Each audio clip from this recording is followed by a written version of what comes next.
song sung for the first time in Spanish and played in public. Dear guests, please be seated. The event is about to begin in 5 minutes.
Prepare for landing. 10, 9, 8, 7, 6, 5, 4, 3, 2, 1. Welcome to Honghai Tech Day.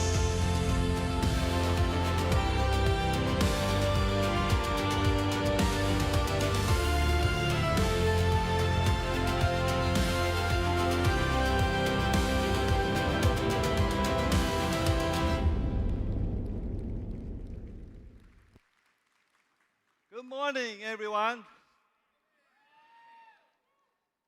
To friends sitting in this room, and also to friends watching online. It's a great honor to have such great minds sitting in this room together to celebrate our 6th HHTD.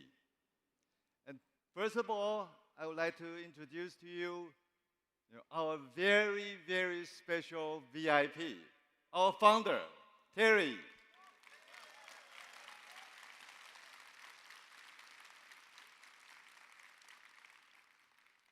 And this is, very special period for the founder, and really appreciate that for him to take this time to join our HHTD. This shows a great support and a great endorsement of our HHTD. I really appreciate it, and from the bottom of my heart, and I would like to give you my deepest condolences. Okay, thank you, thank you. Okay, please have a seat.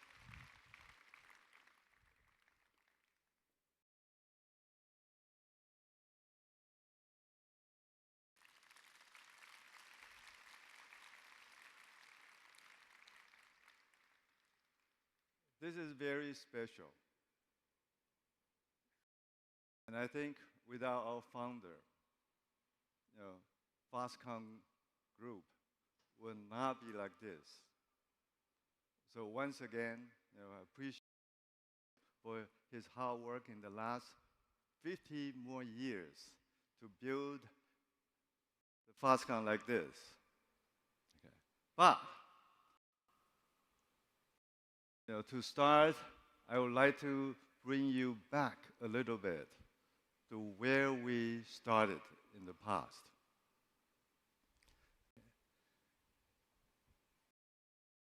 Okay, so let me start with something simple. A look at the final products Foxconn has built over the years. Final products. In the last 30 years, I think Foxconn started building final products 30 years ago. It was about 1996.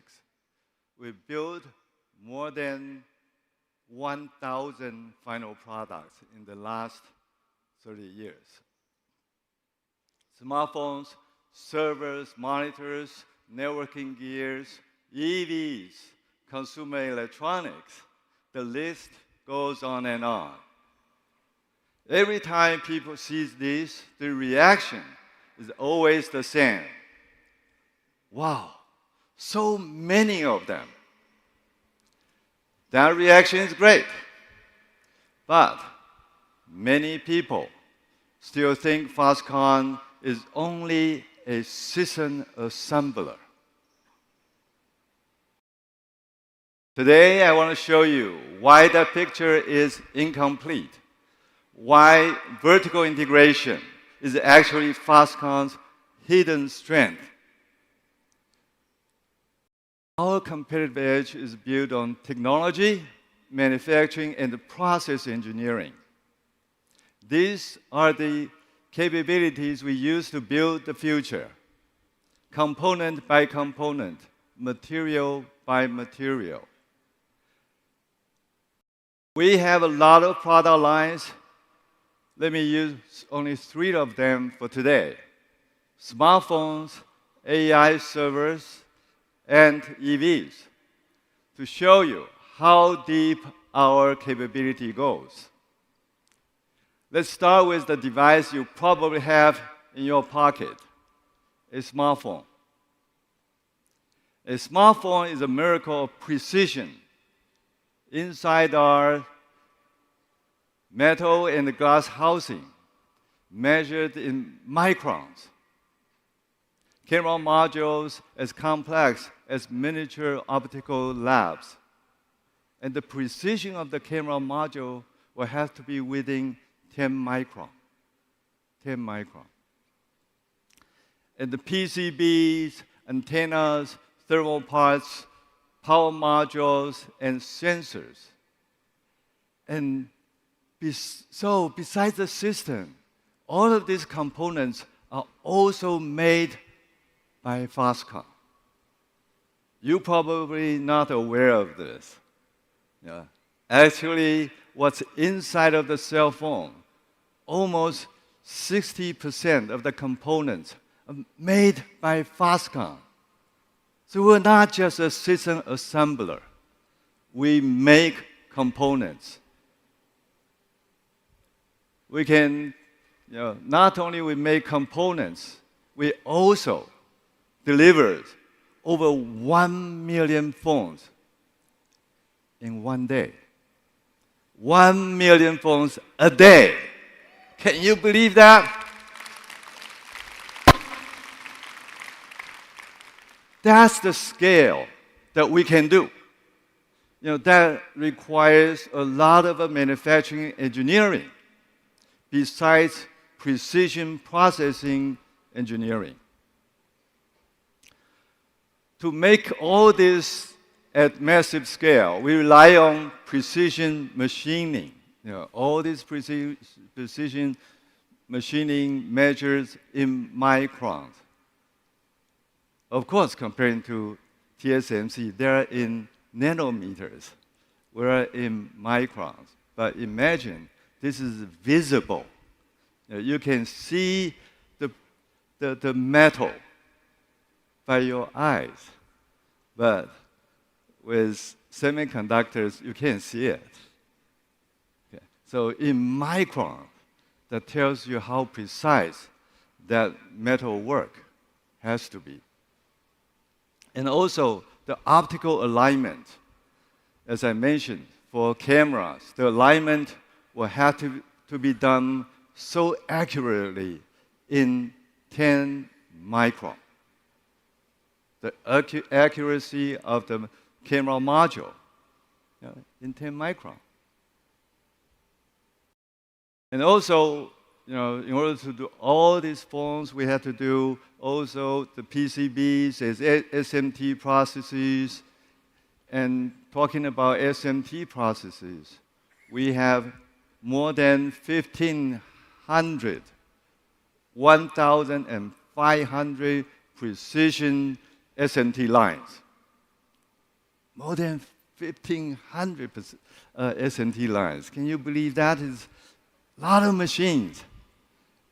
And we had to maintain them so that they can work perfectly and consistently in order to produce 1 million phones a day. Okay. Of course, when you touch your phone, the smoothness of the surface finishing is another technology that Foxconn has. The surface finishing, that requires some technology goes down to like 0.8 microns. So, Foxconn is not just a system assembler. We have a lot of processing technologies that you don't know about. Not to mention, in order to build parts, the parts will have to design with some technologies in order for the parts to meet the standards or meet the requirements. Next, I'd like to introduce to you about the AI product line. AI is very hot, very, very hot. I have to tell you how many racks that we can do in a week. 1,000 racks that we can do in a week. And it's increasing. For next year, it will be more. Imagine 1,000 racks. Each rack probably has more than 72 GPUs. If we look at our partner from NVIDIA, they like it. Because the GPU, the number of GPUs, the more we use, the more the business that they will have. AI systems, an AI server or rack looks simple from the outside. It looks simple from the outside. You probably can look, later in our booth. It looks simple, but it has very high density GPU boards, very, very high density GPU boards. These GPU boards, in the past, when we think about the PCBs, 4 layers, 6 layers, when we started with PC motherboards. 6 layers, probably, that would be the thickness, the thickest board that we experienced. But with AI GPU boards, now it's about 10 times, about 60 layers of PCBs in order to support the GPUs. Has billions of processing stuff inside of the GPU. Of course, because of this kind of the high density of computing, the liquid cooling or the cooling pads is also something, a must. And we also do the cooling stuff. And not that many people or customers know about this. When we heard a lot of our suppliers, they're mentioning about their heat sink or cooling expertise. But we already have it. And we already provide our solutions to our customers. Not to mention the power shelves, bus bars, high-speed connectors. All this surround this rack. We can do. Not to count the GPUs or CPUs, that will account for about 40 to 50% of the parts for the racks that we can provide by ourselves. That tells you we are not just a simple system assembler. We have technologies to support the systems. Okay, and next, we're going to show you about our EVs. The third example, although the EVs, the volumes are just about at the outsourcing breaking point. What do I mean by that? The outsourcing breaking point. By that I mean, we learned from the PC world. When the entry barrier is getting lower and lower, then you will have more and more competition. And the result of that is that, the price competition, the time to market competition will be shorter and shorter. So when that starts to happen, the division of work for the industry will change. Sometimes I call it the compact moment in the PC era. Compact. I think founders, you remember the compact. We did the very first system for compact. And that caused all, it becomes a disruptive change for the PC industry. I remember a lot of PC makers at that time, they make their own PCs. They're proud of making it by themselves. Just like the current EV OEMs, they're all very proud of making cars by themselves. But when the competition is becoming so strong, the time to cost, time to market, and time to technologies become so short, they can't do everything the way they used to do. They had to rethink about how to redivision the labor. And we have an example. We have a successful example in the PC industry and in the phone industry. So I think the EV is going to happen the similar way. And we are going to be ready for that. So that moment will be coming very, very soon. And same for the EVs. Not only we build the car, we also build body and chassis systems.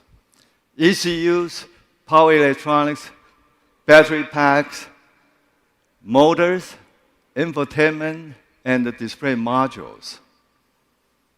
Thermal modules, metal structures, and mechanical parts. We combine the large-scale metal forming, CNC, or by the way, the CNC machines that Foxconn has more than 100,000 CNC machines that Foxconn uses internally. 100,000 of them. So with CNC precision tooling and the electronics manufacturing, energy systems and full vehicle integration, the EV example is a perfect for why Foxconn is far more than a final assembler. You can, later today, you can go out and try to touch and feel about our EVs. I think when you guys come in, you already saw a lot of EVs that Foxconn has done. Okay. Try to not just look at from the outside, and please appreciate a lot of components of Foxconn inside. You familiar with that term? Something inside.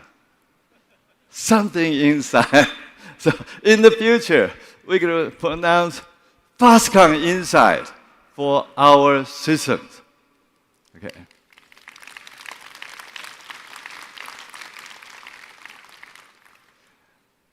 All of these capabilities rely on outstanding manufacturing management. More than 100,000, as I mentioned, CNC machines. Over 1,500 SMT lines. And that is what results in about 1 million phones that we can do a day and 1,000 racks that we can do in a week. Our goal is not simply to make things.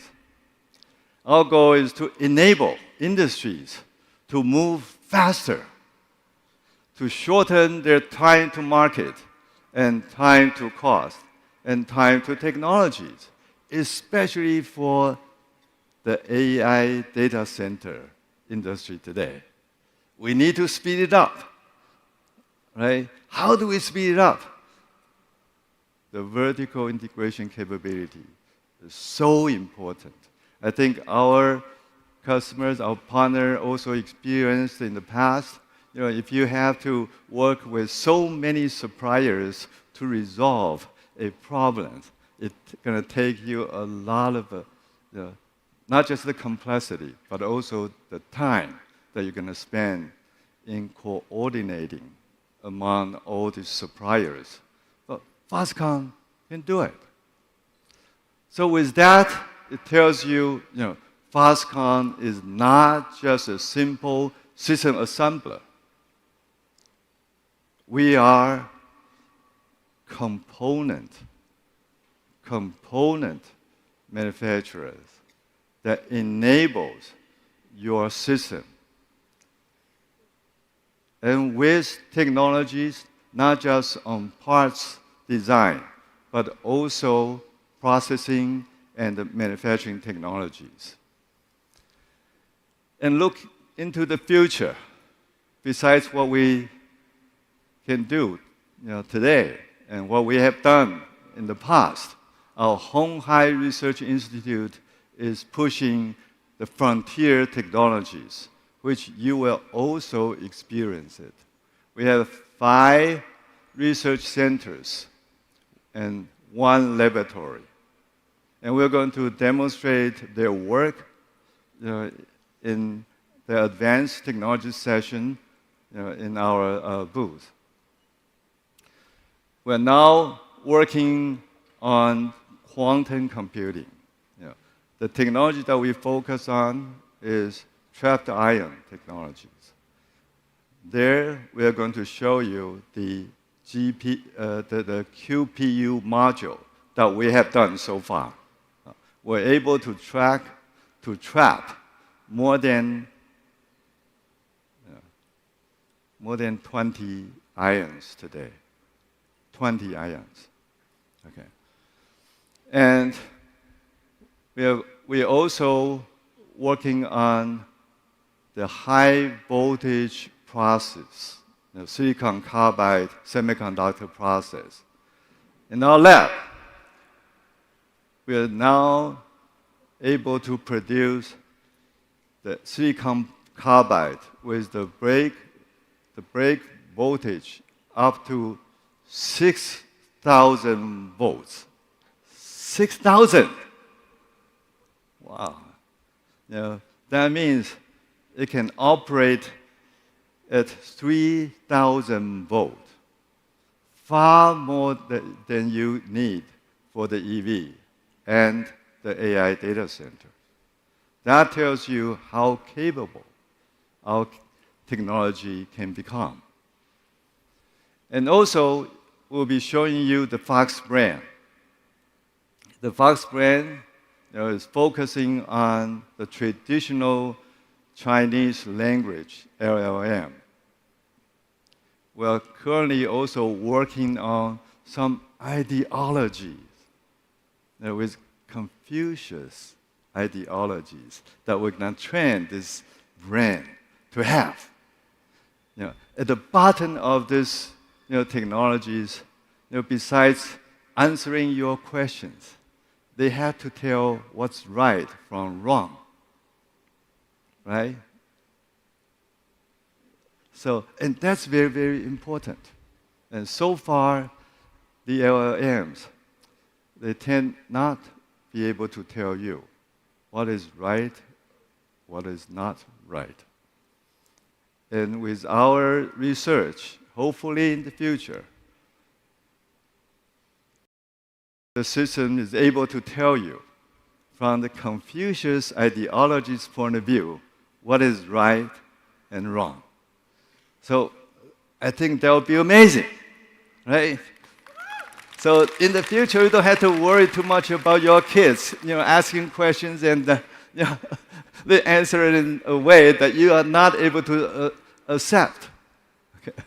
So these efforts, all the efforts that I just mentioned, Foxconn keeps moving up the value chain to have a faster, deeper, and more forward-looking. When we share and collaborate and strive, we don't just build products. We build momentum. The momentum to drive, to have a shorter time to market, time to cost, and time to technologies. And our vertical integrated foundation enables deep collaboration with world-class technology leaders, which you will be hearing them very quickly. With world-class technology leaders, partners we rely on, who will rely on us because they know that Foxconn can turn ideas into reality. And that's very, very important. Okay. You can have a lot of design engineers. They can have great ideas. Yeah. I remember our friend Johnny Ive, when they make their phones, they can draw a very nice picture of a phone, but they can't realize it. So, with Foxconn, we try to make their dream come true, okay, by realizing their ideas. This morning, you're going to hear about our next level of AI and NVIDIA cloud partners. You will also hear about our collaboration towards level 4, autonomous driving from the recent announcement with NVIDIA, Uber, and Stellantis. Imagine, we're going to run our level 4 robo-taxi in Taipei with this technology running on the car built by Foxconn. Would that be fantastic?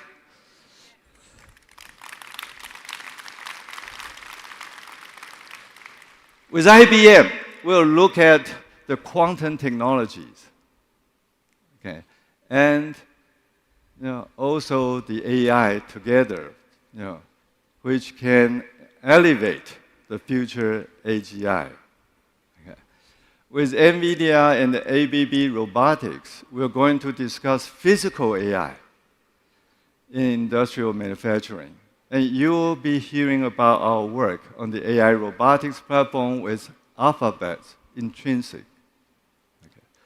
Foxconn's innovative CDMS business model for EVs will be in the spotlights with Japan's Mitsubishi Fuso, which you will be hearing what they're going to do in Japan. But also, we're going to show you, the EVs that Foxconn has designed for the Japan market. We understand that innovation doesn't happen in isolation. None of this would be possible without our partners and colleagues. One of our newest partners is OpenAI.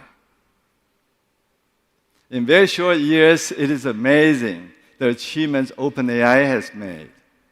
You will hear from Sam. You will hear from Sam himself.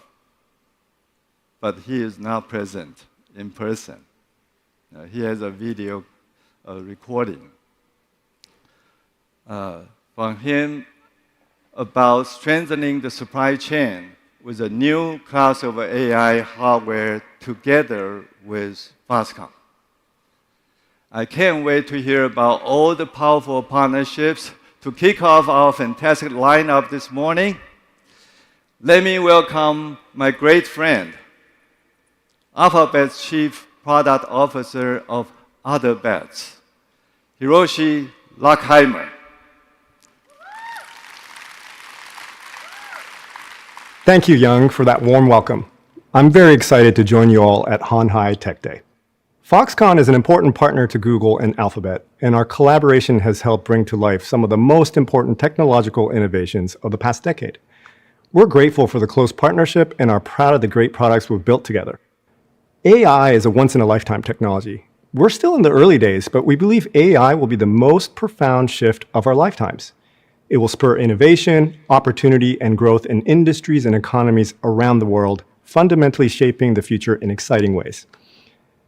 Our partnership is at the forefront of this innovation as we bring together Alphabet's world-class AI and Foxconn's pioneering 3+3+3 strategy to unlock new opportunities. First, smart manufacturing. This is a really exciting space, and we're working together to combine our advanced AI and robotics platforms with Foxconn's deep manufacturing expertise. Together, we aim to build the factory of the future and solve the most difficult challenges in industrial automation and production. We have exciting developments to announce, so please watch this space. Next, smart EVs. In support of Foxconn's contract design and manufacturing service model, we're integrating Gemini to deliver enhanced navigation experiences for Foxconn's electric vehicles, helping to shape the future of the automotive industry. And finally, AI transformation. Gemini is already serving as a powerhouse for efficiency and innovation within Foxconn. Through Google Cloud, our partnership is strengthening global digital resilience, enhancing cybersecurity, and boosting productivity, serving as a great foundation for 3 smart platforms. On top of all this, we're also working together to support local industry and talent. Foxconn joined Google's Project Hatcher program supporting Taiwan's startup community.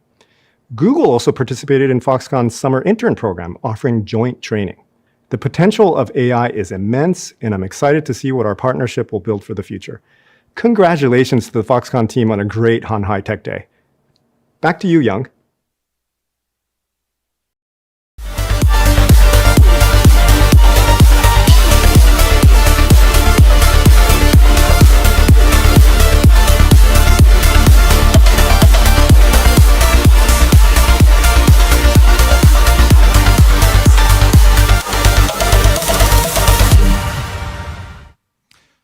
Ladies and gentlemen, what an incredible way to start this year's Honghai Tech Day.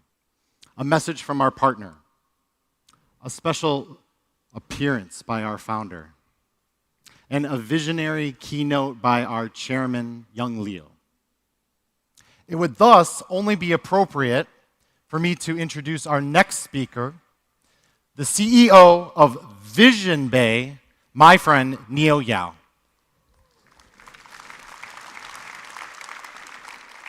Good morning, everyone. Thank you for being here. I'm Neo, CEO of Vision Bay.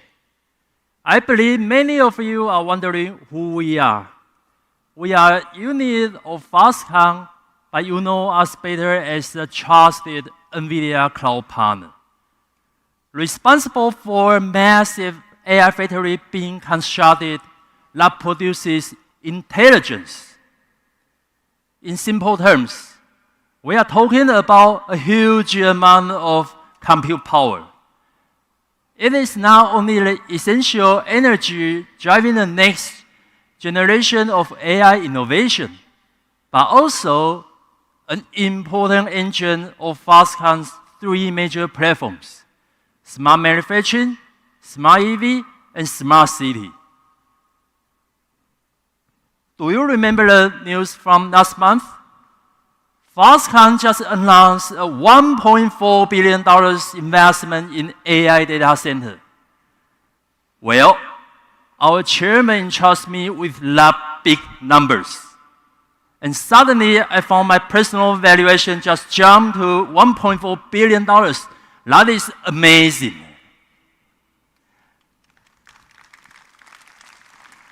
But more importantly, I came to realize I have been given a much bigger mission. That is to drive the second growth curve of Foxconn's AI business. Today, I'm pleased to announce that we plan to deploy 27 megawatt with GB300 in the first half of next year. That will be the largest advanced GPU cluster in Taiwan, and also the first GB300 AI data center in APAC. Let's take a look at the video. The question is not whether the age of AI will change, but how quickly we will shape that revolution. Can we accelerate a future where intelligence fuels your creativity and breakthrough success? At the Intelligence Epicenter, we turn vision into reality. The AI native powerhouse drives what's next. Vision Bay, a trusted NVIDIA cloud partner in Taiwan, fueling the AI factory that powers the innovation. High performance, reliable, and cost-efficient cloud for every AI frontier.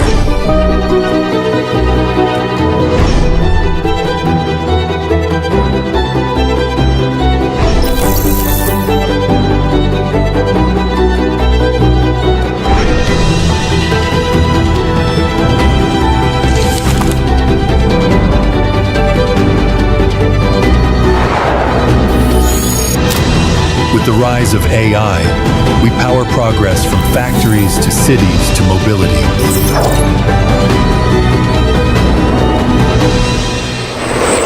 Where AI pioneers converge and co-create, building a sovereign AI state, empowering an AI native era. Smarter, faster, together. Awesome, right? When we look back at human history, we see our journey evolve from muscle, the age of stone, to machine, the age of industry, to connection, the age of information, and now to intelligence, the age of AI. AI will once again reshape how we live and how business operate.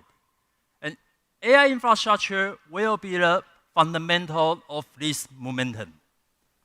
By 2030, global AI infrastructure will reach $5.2 trillion. That is incredible numbers. And AI compute demand from 2025 to 2030 will grow 3.5 times. What does that mean? That means AI will be one of the most valuable industries of the future. So we will start from Taiwan, building a complete sovereign AI solutions to empower the whole AI ecosystem development across Asia. We plan to realize these visions through 3 key dimensions: cost competitive, rapid deployment, and application integration. Vision Bay will unite Foxconn's manufacturing, design, and supply chain capabilities to deliver the most competitive hardware. Besides, we secure key resources and integrate from infrastructure to application.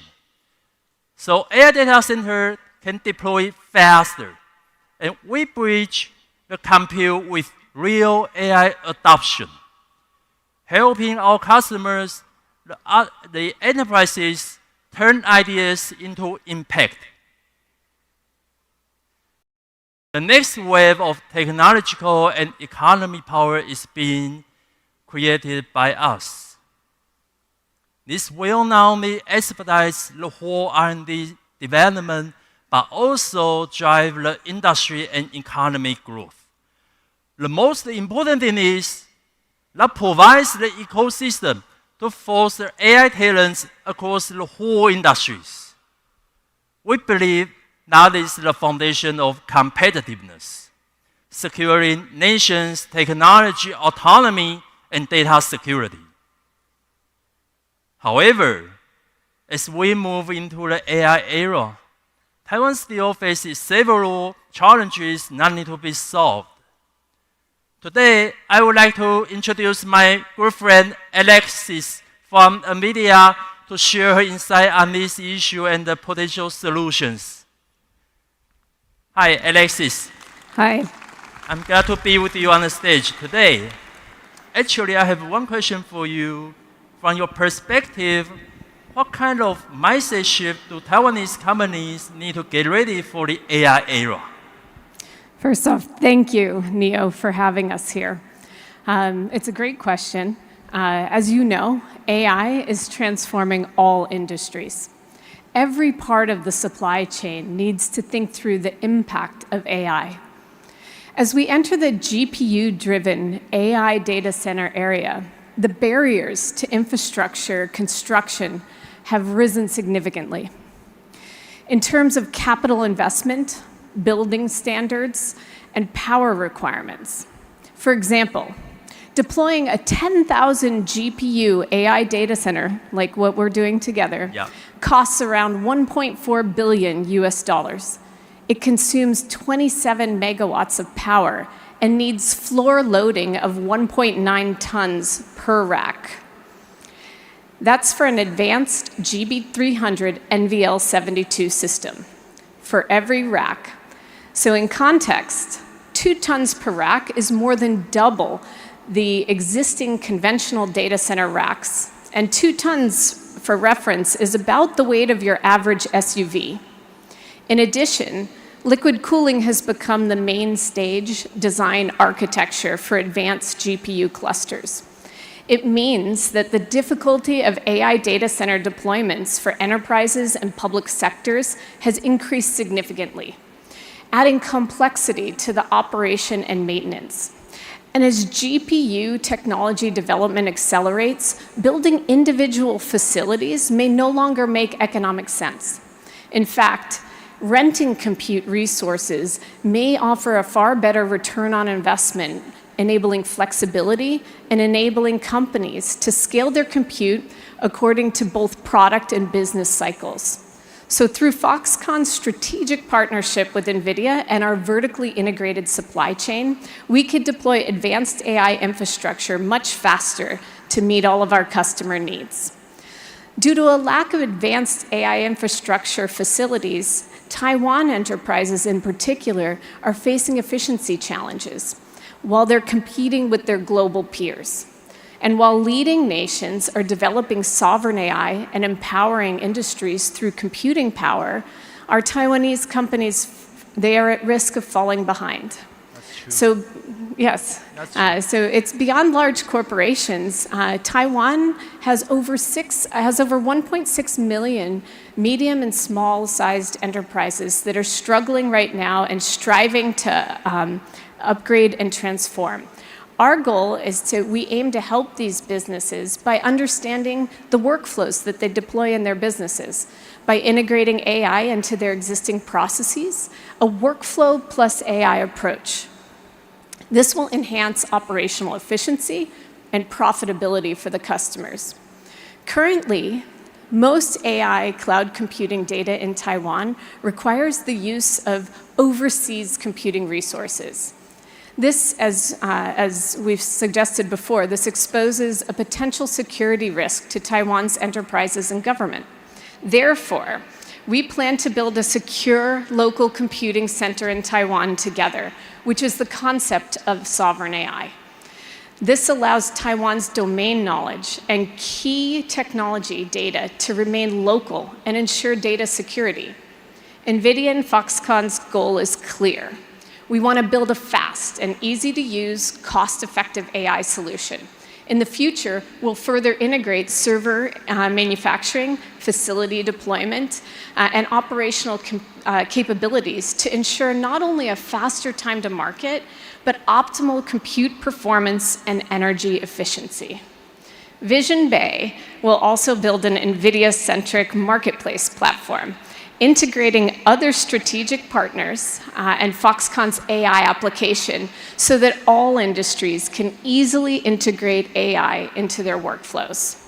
Combining facilities, operations, and AI application platforms, Vision Bay is able to strengthen their position as a leading AI factory solution provider. So Neo, what's your next step? Alexis, thank you. Actually, we have seen a lot of opportunities in AI. We are committed to building the complete AI ecosystem and expand to the world. We welcome more partners to join us on this great and exciting journey. Let's build AI future together. Does that make sense? That makes sense. I can't wait to see what Vision Bay achieves next, and I'm very proud that NVIDIA can be a part of it. NVIDIA has gone through a similar transformation. We've transformed from a graphics chip company to a systems company, and then to a data center company, and now an AI infrastructure company. We've repositioned ourselves from a technology and GPU supplier to a foundational provider for AI compute platforms and infrastructure.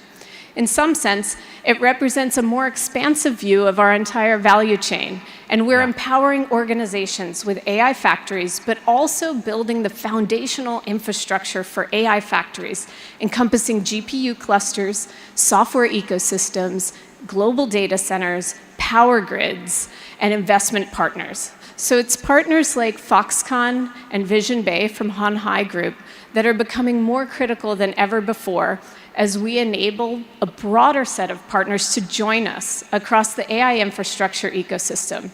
You already have deep relationships in world-class manufacturing, supply chain, and more, which will be critical as we continue our AI mission together. Good.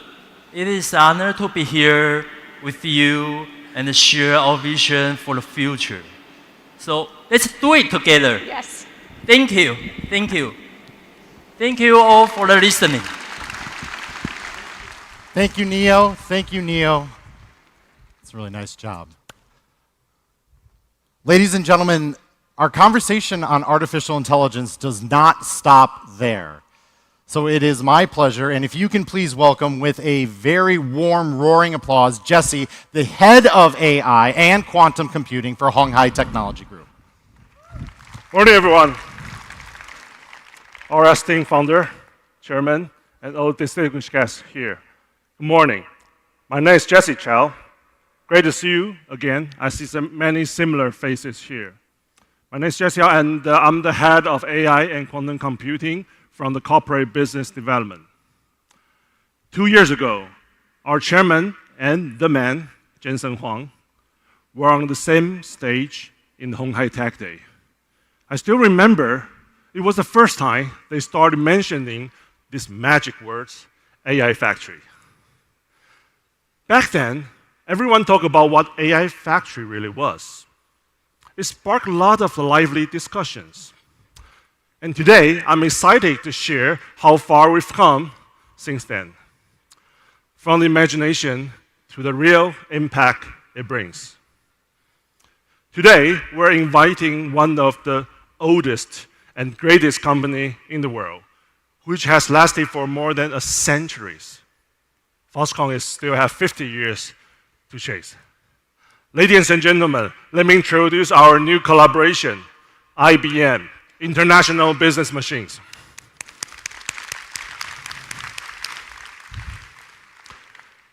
Why IBM? Why IBM in the AI industries? This is a big company, of course. They understand the transformations very well. That's how they last long for these centuries. But with a mindset to continually transform itself, IBM has remained strong in this rapidly changing world. There's no more suitable to tell us how to survive and thrive in this huge AI transition. I think it's one big step forward to the realizations of our AI factories. As for the next step, we will need to bring AI factories to everyone, to the enterprises, to all the startups, to the developers, and even to the governments. We're invited our strategic partner to tell us more on AI for enterprises and how to collaborate in this space. Please welcome Hans Deckers, General Manager of Asia Pacific. Welcome, Hans. Thank you, Jesse.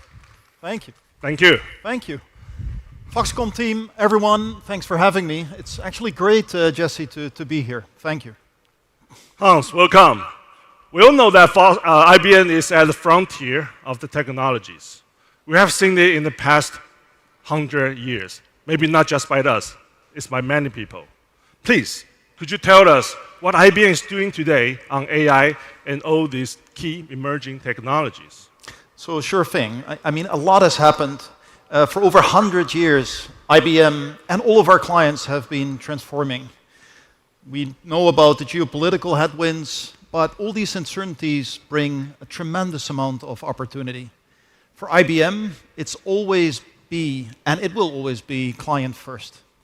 And when you look at the hot topics today in this world, Jesse, it's sovereignty, as we just heard, data, control, flexibility. Yes. How do you stay there? Now, we can't do this alone. And this is why partnerships together with Foxconn, together with other parties, is so important to assist clients on their journeys.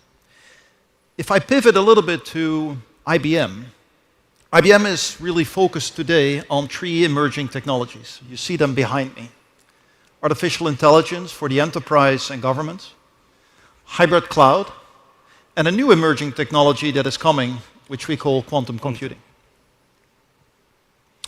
Now, Jesse, maybe we could dive into quantum a little bit? Yes, I think quantum is also another very exciting trend, right? Tell us more about quantum. I think IBM is leading in this space for decades, correct? And I'd like to see how you see the visions of quantum and also maybe how to, fuse with the AI factories together. So, 3 emerging technologies, as I said. The latest one that is on the brink, if you're an optimist, quantum will be there in 2 years. If you're a pessimist, it's 4 years. So take your pick. Wow, 4 years. if you look at the quantum roadmap, and IBM has been on this track, IBM Research, for decades, we see that by 2025 we will have the first fault-tolerant quantum computer. Quantum will not replace classical computing. Yes. It will be a combination. They will supplement each other and accelerate AI. And a lot of this is already coming to the forefront. We've been working with many different institutions, including large banks, where we already see 34% higher accuracy rate in bond trading algorithms versus traditional compute. Oh, wow. So a whole new world is opening itself up. Wow. So there's banks or enterprise start adapting with this quantum algorithm and to optimize their workloads. Oh my, that's very advanced, right? So I think it's also a very different IBM indeed, right? Which is why Foxconn is keen to work with organizations like IBM to realize our visions of the technological future. Next question. What are the challenges that you're seeing today on the AI adoption for enterprises? Right. So let's maybe first ground ourselves in 5 common challenges we see in the boardrooms with enterprises. Okay. And then I'll talk a little bit on how we collectively can solve it.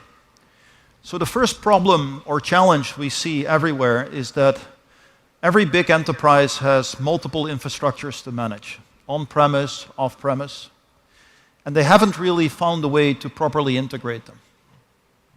Second, data. Data has been exploding for decades, but only very few companies have actually extracted the right amount of value from it. True. Thirdly, many enterprises have seen a lack of automation. So with the new technologies, data exploding, infrastructures being everywhere, without proper automation, it's very, very difficult to manage. The fourth one, and these are all compounding challenges, is a lack of skills. New technologies are emerging. Companies have a very, very difficult time to keep up with skills, which combines you into the fifth challenge, which is really security. If you have these 4 not properly managed, you open yourself up to potential security challenges. Now, we've been working these challenges with enterprises and governments, and this is really what brings us to the chart behind us. We've been working and collaborating with Foxconn and other providers to create an integrated stack. So at the bottom, you'll have infrastructure and AI compute. Then you'll have a hybrid cloud layer using Red Hat OpenShift, a very open platform.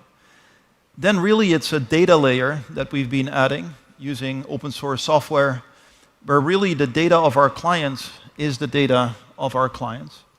Then we built AI models, very specific, unique models, domain specific for the enterprise. Yes. We then provide orchestration for agents, but also for assistants. And that all comes together in what we call a collection of use cases. And those use cases is ultimately where enterprises extract the value. These use cases will be the AI factory, as we're discussing. AI App Store. AI App Store. AI App Stores. That's interesting. I really like the word, AI App Stores. We're starting with AI like a tool. We try to do something on top of that, and of course, to enhance the efficiency of the enterprises. So I have to say, very few technology providers have these horizontal views like IBM, right? So to provide a comprehensive approach towards AI value creations. But how do you go about helping enterprise utilizing these technologies? Right. So in the last, I would say, 2 years, we've been applying a lot of this technology that I just talked you through to ourselves. As an IBM company, we're a very big enterprise, operate in 170 countries, and we've been applying this to ourselves, and we call ourselves Client Zero. Client Zero. Now, we apply this technology to our workflows, to our processes, and what we've realized, and we see this with a lot of our clients, we're all organized vertically. We're organized by geography, organized by product. We're very siloed in nature. It comes from an old GE setup post-Second World War. And everything we have in the enterprises from an organizational setup is vertically. But when you really look at unlocking AI, you have to take a very horizontal approach, almost a workflow approach. And the approach we've taken and we've distilled from it is eliminating first operational complexities, simplifying end-to-end workflows, then automating all of the manual tasks, and then we start with infusing AI across all operations. Many clients, Jesse, start at step 4. They forget the first 3. Wow, you basically started AI transformation from yourself. No. That is cool. But what are the learnings you think we can adapt to bring this to the AI factories now we are creating in Taiwan? Can you talk a bit about more on this IBM Client Zero use cases? All right. So, again, over the last few years, we've been applying this technology to ourselves. And we've been able to save in productivity gains $4.5 billion. $4.5 billion? Billion dollars within the IBM company. Within the IBM, wow. And we should have applause here. Oh my gosh. 4.5 billion is money saving. Now, we've implemented AI across 70 workflows, enterprise workflows that cut across all of these silos. This is where you really can extract value for the enterprise. We're very optimistic about what we could do together with clients using the AI examples and the factory we just talked about. And it really sets the right foundation for culture, platforms, governance to drive success. We've been able to do it in our company. We're doing it with clients. And I believe with the right partnerships, we can bring it to the rest of the world. Thank you. I think applying this Client Zero approach is really a smart idea, which makes this use case more persuasive. It just needs by you and change the ways of working. And that's how they tell you, the IBMs tell you, and we tell you together that how we change things. To wrap things up, I want to talk about the future. What's your view on the impact of Foxconn's AI factory to our clients? Our clients here, right? The ecosystems and also Taiwan. I think applying Client Zero approach, these use cases, is allowing all of us, right, enterprises, governments, the ecosystems, companies in Taiwan, but also outside, to really take all of that and be in a unique position to horizontally integrate the enterprise and therewith extract massive value from all of these technologies. Cut across the silos, and for us, right, collectively, the realization of the AI App Store is really becoming the use case store for all of the enterprises to start using. I think so, yes, to cut the silos. So what's the final one message you want to leave with all these audiences? So first of all, I have to congratulate Foxconn. It's fantastic to be here. You. It's fantastic to see all of the innovations that Foxconn is bringing. We, as a company, have been in Taiwan for 70 years, and we're looking forward to be there in the decades ahead. IBM will continue to invest into Taiwan's future, and there are a few things that are really important, and I saw it already in the previous presentation. Sovereignty, how do we secure it? And I believe the factory will absolutely help. The power of partnerships, nobody can do it alone, and together we will be stronger. And maybe thirdly, it's really bringing this reimagination to impact, which is the core of this discussion. I think so. I think sovereignty is the big turns also for the future. Right. Thank you, Hans. Thank you. Thank you, everyone. Thank you. Thank you. Thank you.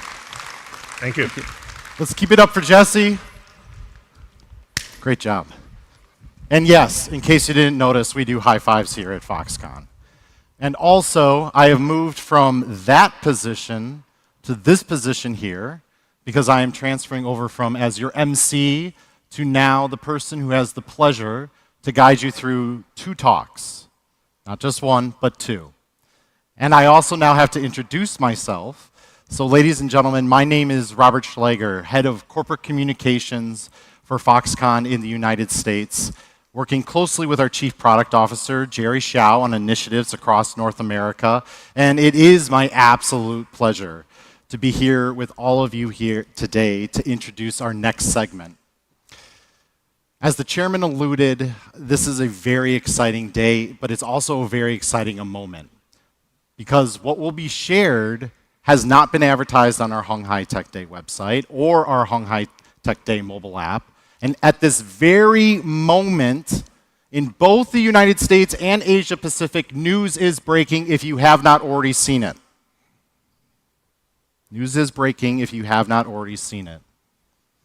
But for those who have not seen the news, or for those who may not know what we're alluding to, this will also be the first time that it is heard in this very room by this incredible audience. We know that a key to Foxconn's success as the world's largest electronics manufacturer and solutions provider is our global network of partnerships. In part, that's what鴻海Tech Day is all about. It's not only a celebration of Foxconn's accomplishments, but it's also a celebration of the accomplishments of our partners. This new partnership is meant to solve problems. Number one, AI infrastructure components and its demand is outpacing supply. This is a problem. Number two, this partnership will strengthen the domestic supply chains across the United States and accelerate the deployment of advanced AI systems. I'm from the United States, and I can tell you that as of 2025, Foxconn's presence in America remains strong. And as our chairman has said, the US remains a key region that is part of this technology group's global presence. Over 6,500 men and women in the United States work at Foxconn with manufacturing operations in 6 states. We are proud of our server production development that is taking place in Texas, Wisconsin, and California. We are proud of our presence in Ohio, which is now positioned as a place for future AI infrastructure manufacturing. And we are proud of the Foxconn employees who work in Indiana and Virginia. This partnership is good for our business in the US, our business globally, and is mutually beneficial. This partnership takes place with a company that we are all familiar with. This partnership takes place with a company that is a leader in foundation models for artificial intelligence, a company that is led by a visionary who continues to push the envelope of human innovation to deliver a product that brings our human race closer to new frontiers with tools that will also position Foxconn as a continued leader in the ICT industry. That company is represented here by a very special guest who will deliver the honor of introducing that visionary leader's video message and our announcement. So thus, without further ado, please give a roaring鴻海Tech Day welcome to Alex Brown, head of APAC, GTM, and partnerships from Foxconn's newest partner, OpenAI.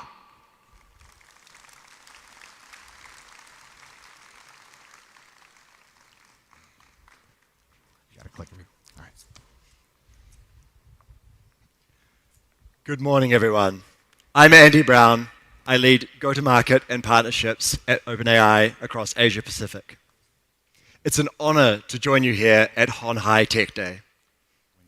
Foxconn is the world's leading electronics manufacturer, and we're proud to have today announced a partnership that will help strengthen global supply chains and meet both existing and future needs across the industry. The pace of progress in AI is accelerating, and demand for the systems and hardware that power it is growing just as quickly. We're excited for what we can create together as we explore what next-generation AI infrastructure will look like. To share more about this collaboration and the vision ahead, here is a short message from our CEO, Sam Altman. Hi, everyone. I'm sorry I can't be with you all in person for鴻海Tech Day, but it was great to be with Chairman Yang at our headquarters in San Francisco recently. We talked about the rapid progress we're seeing in AI right now, and we signed the new agreement that we're announcing together today. We are proud to work with Foxconn, the world's leading electronics manufacturer, to design and build the next generation of AI hardware in the United States. Demand for critical components in AI infrastructure is already far outpacing supply, and we expect that will only continue over the coming years. This agreement is about strengthening the supply chains to meet the existing and future needs across the AI industry. This field is progressing very quickly. Just 3 years ago this month, we released ChatGPT. Before that, few people had used AI. Today, 800 million people around the world use our tools each week to learn, to create, and to build. And while AI is already bringing a lot of value to people around the world, there's huge potential ahead as the technology continues to advance, from accelerating scientific discoveries to increasing productivity across the global economy. As these models become more capable, they'll require new and more hardware to support them, new racks, new cooling, power systems, and more, and a strong supply chain behind all of it. To keep pushing the frontier, we need to build these new types of AI infrastructure hardware at scale, and I'm excited for that to happen in the US and with Foxconn. Foxconn's experience building complex infrastructure and hardware at massive scale makes them the ideal partner for this, and I'm looking forward to exploring together what this can look like. We'll share insight into emerging hardware needs across the AI industry, and Foxconn will use that to design and prototype new equipment that can be manufactured in America. The hardware that powers advanced AI infrastructure will play an important role in ensuring this technology is widely accessible and benefits all of humanity. As we look to 2026, I see extraordinary potential ahead of us. This partnership would not have been possible without Chairman Young's vision and deep understanding of AI and its potential.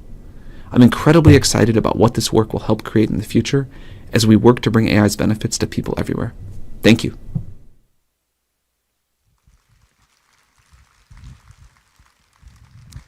Thank you, Sam, and thank you, Andy, for joining Foxconn to make this exciting announcement.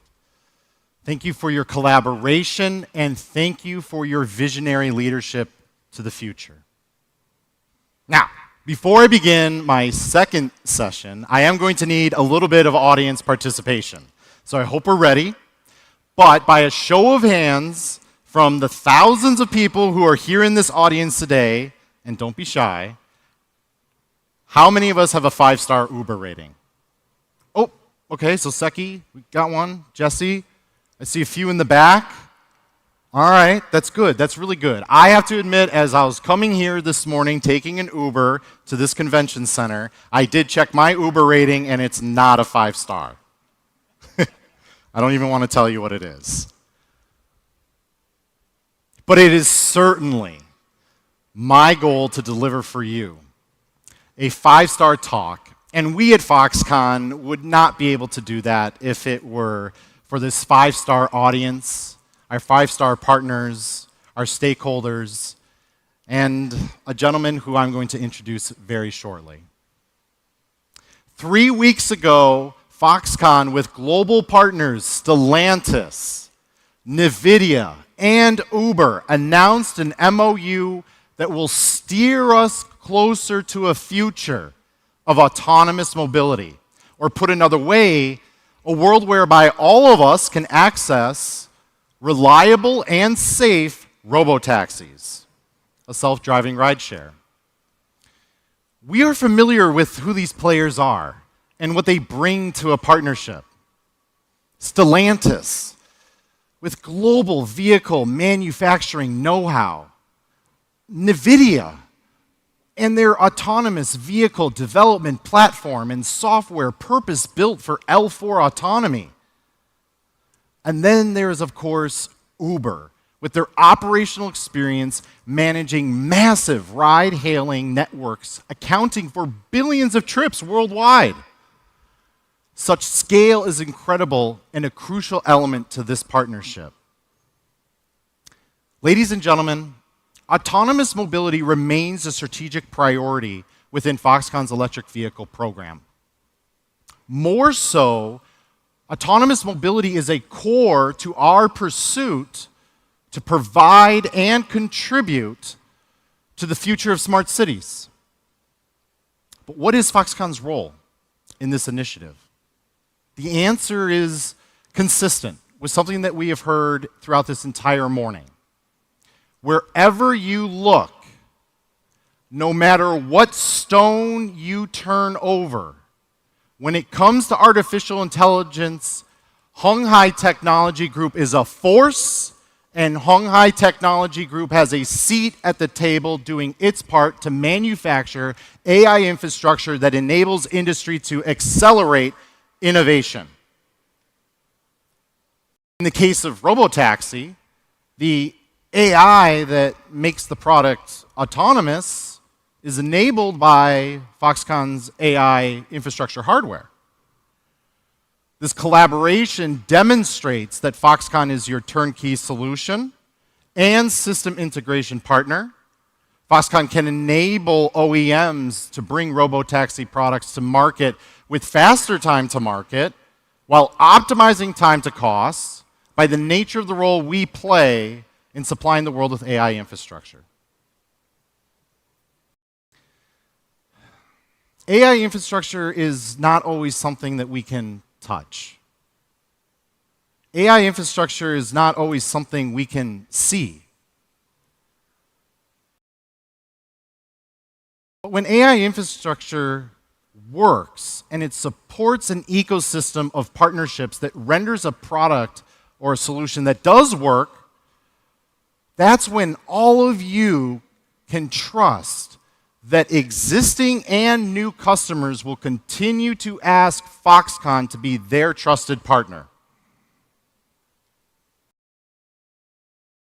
The theme, after all, of this year's鴻海Tech Day 2025 is accelerating imagination.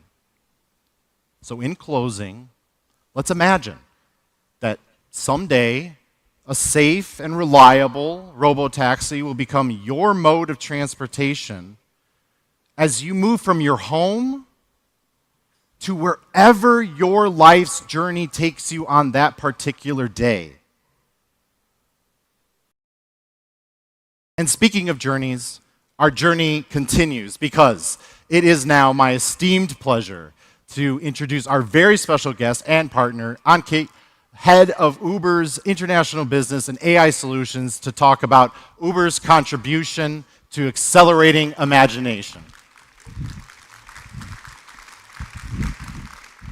Thank you. Good morning, everyone, and thank you, Robert, for the kind introduction.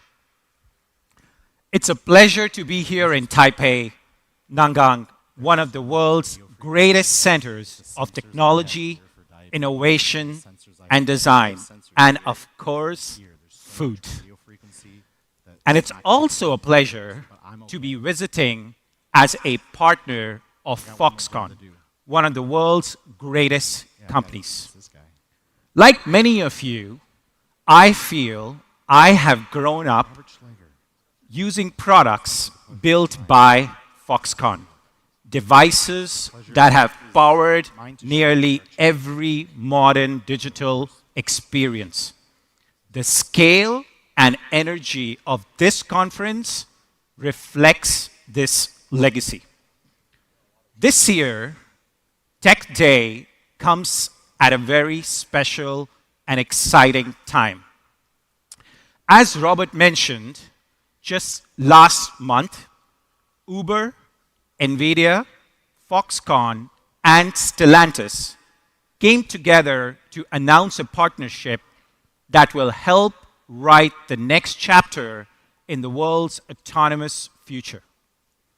Together, we are combining world-class hardware, AI, and platform expertise to accelerate the responsible rollout of autonomous mobility.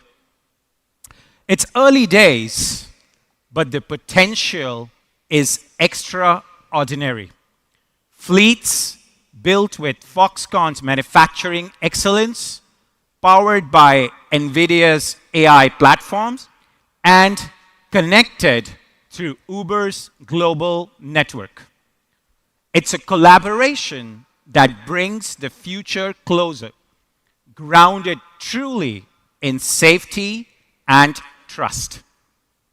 For Uber, this partnership is core part of our long-term platform strategy, connecting next-generation vehicles, AI systems, and large-scale demand in a single network that spans the globe. Today, AV trips represent just a small fraction of the millions of trips that take place on Uber platform every single day. But it's also very clear that we are already on a commercial pathway that builds directly on what we already do best, which is orchestrating trips at an incredible scale with precision, safety, and efficiency. By integrating NVIDIA's L4-ready architecture and Foxconn's advanced manufacturing and system integration capabilities into our ecosystem, we are building a model where autonomous vehicles can enter Uber's network seamlessly, operate safely, and deliver stronger unit economics over time. We're also working with NVIDIA to build what we call a data foundry, or a shared AI engine that will process and learn from billions of real-world driving miles on the Uber platform. Built on NVIDIA's Cosmos Foundation model framework, it will help us train and validate the next generation of L4 autonomous systems. These partnerships make it possible truly to move from experimentation to scaled deployment quickly. They align perfectly with our strategy to make Uber not just the largest mobility network in the world, but the smartest and the most capital-efficient one. And sometime in the future, who knows, 5 years, 10 years from now, maybe even sooner, many of us here might arrive at Honhai Tech Day in an autonomous vehicle built through the partnership between Uber, Foxconn, NVIDIA, and Stellantis. It's a privilege to share the stage with so many innovators here in Taipei. Thank you, Foxconn. Thank you, Robert. And as Uber, we look forward to traveling the road ahead together. Thank you.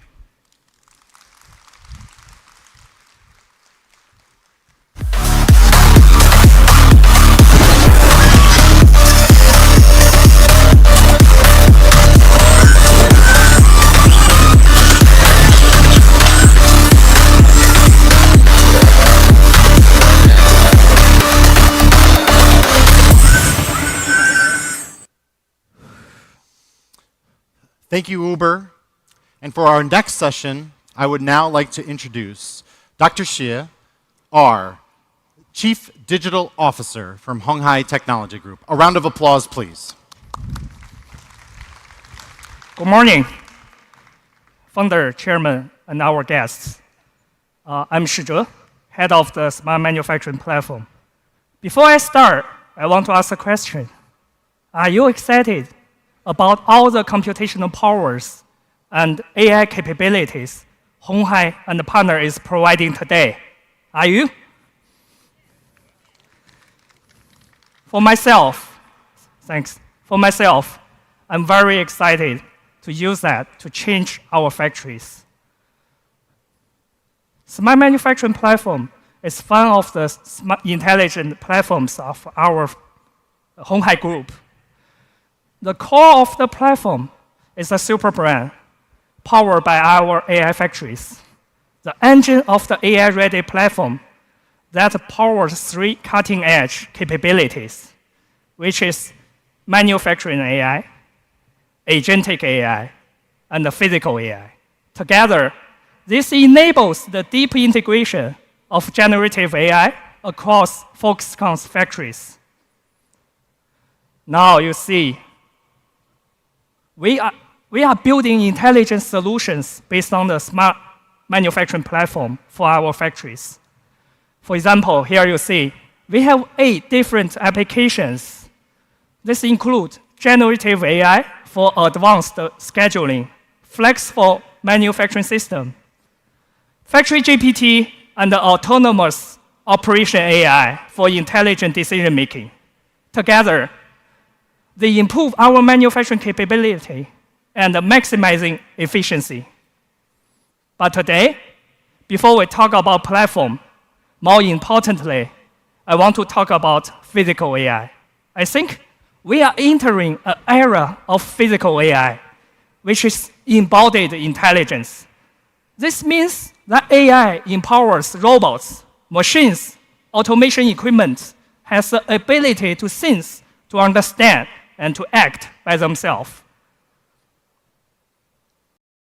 At Foxconn, our chairman mentioned, we have 3 levels of physical AI in our factories. Let me tell you. Number 1, level 1, is a fixed motion and automation. Speed, precision, and repeatability is a major focus for that. Number 2, we add sensing, control, enable basic flexibility and adaptability to response. And level 3, we integrate all the AI capabilities. We put perception, decision-making, and learning, allowing system to self-adjust and to do complex scenario problems in real applications.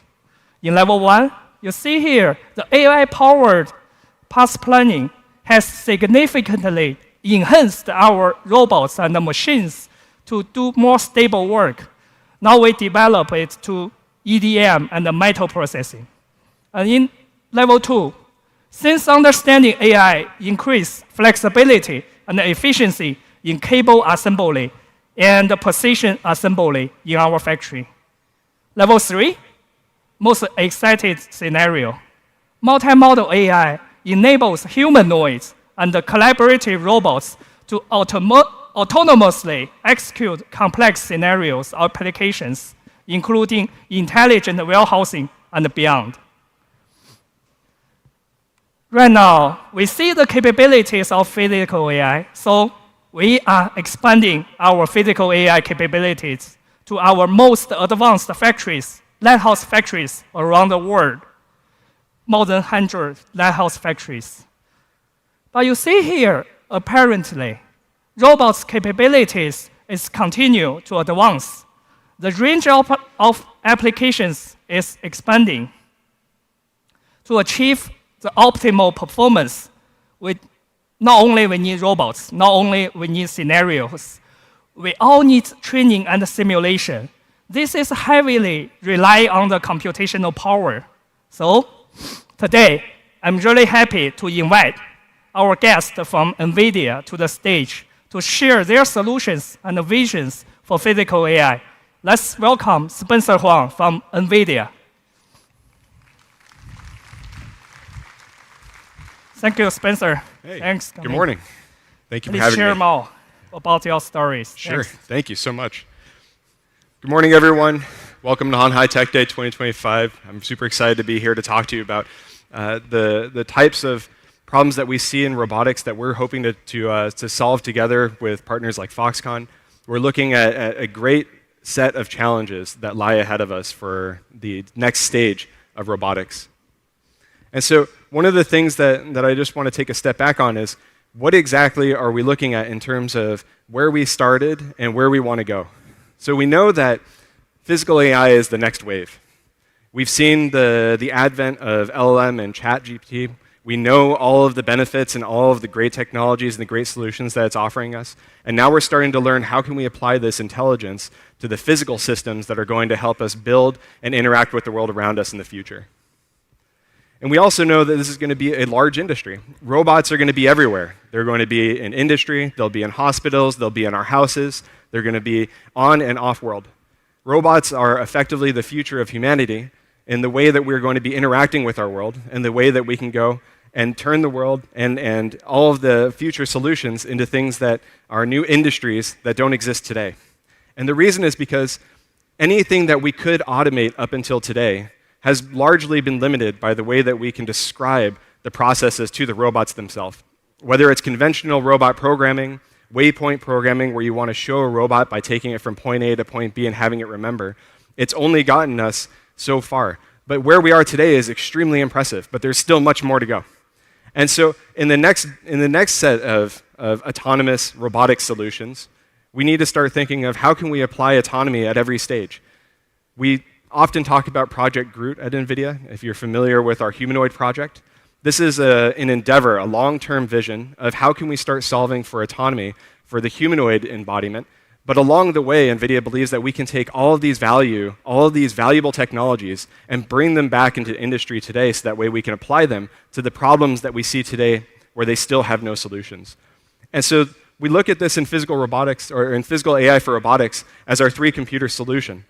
You need a computer that allows you to train the brain. You need another computer that allows you to simulate the robot inside of a simulated environment that's physically accurate prior to actually deploying to the real world. And then, of course, you need the hardware that allows you to then take all of this intelligence, put it onto the robot, deploy it into the real world, and start really doing valuable tasks. But one of the main challenges still holds us back is going to be data. And we've heard about it in a few previous speakers. You're going to hear about it probably all throughout the conference. And the reason is because physical AI is inherently at odds with the corpus of data that we started with for LLMs. When we started with LLMs, we had the luxury that humanity has written down and recorded our history for most of our lifetime. And so we were able to treat and train these agents off of information that already existed. For physical AI, it's much different. We don't really have much in the way of a large data set that allows us to describe the physical world around us. We don't have much data on how we interact with the world, whether we're touching it, how hard you're interacting with an object. We don't have much information because we never really had means to record it, we never had means to generate it, and we never had means to augment it, meaning that whatever small bits of information you can capture, how can we turn that into large amounts of information synthetically? And so we look at this as the robotics data challenge.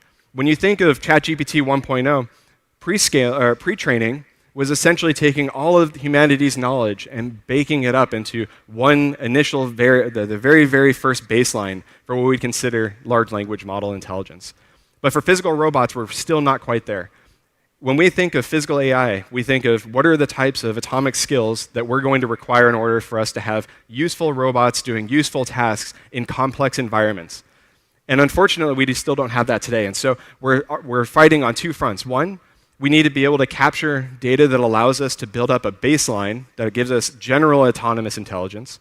That way, we can start post-training all of these baseline intelligence to be doing more vertically specific tasks, things that are going to be much more complicated, like industrial manufacturing, right? Everything that we're going to be talking about for smart manufacturing is absolutely on this extremely specialized tasking side, because it's not just general pick and place. You're not just picking an object up and putting it down, but you need to do extremely high fidelity, extremely accurate assembly tasks. You need to do extremely precise manufacturing tasks that have to be predictable, safe, and easy to deploy at scale.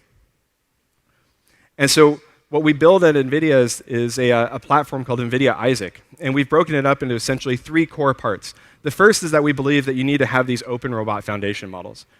When we're working with Foxconn, we want to be able to bring a baseline intelligence for the types of tasks that are going to be applicable within the factories themselves, within the manufacturing lines themselves. It can't just be trying to retrain these models from scratch every time that you're trying to add a new task. There are simply too many tasks, and there are too many different areas that we need to apply it to.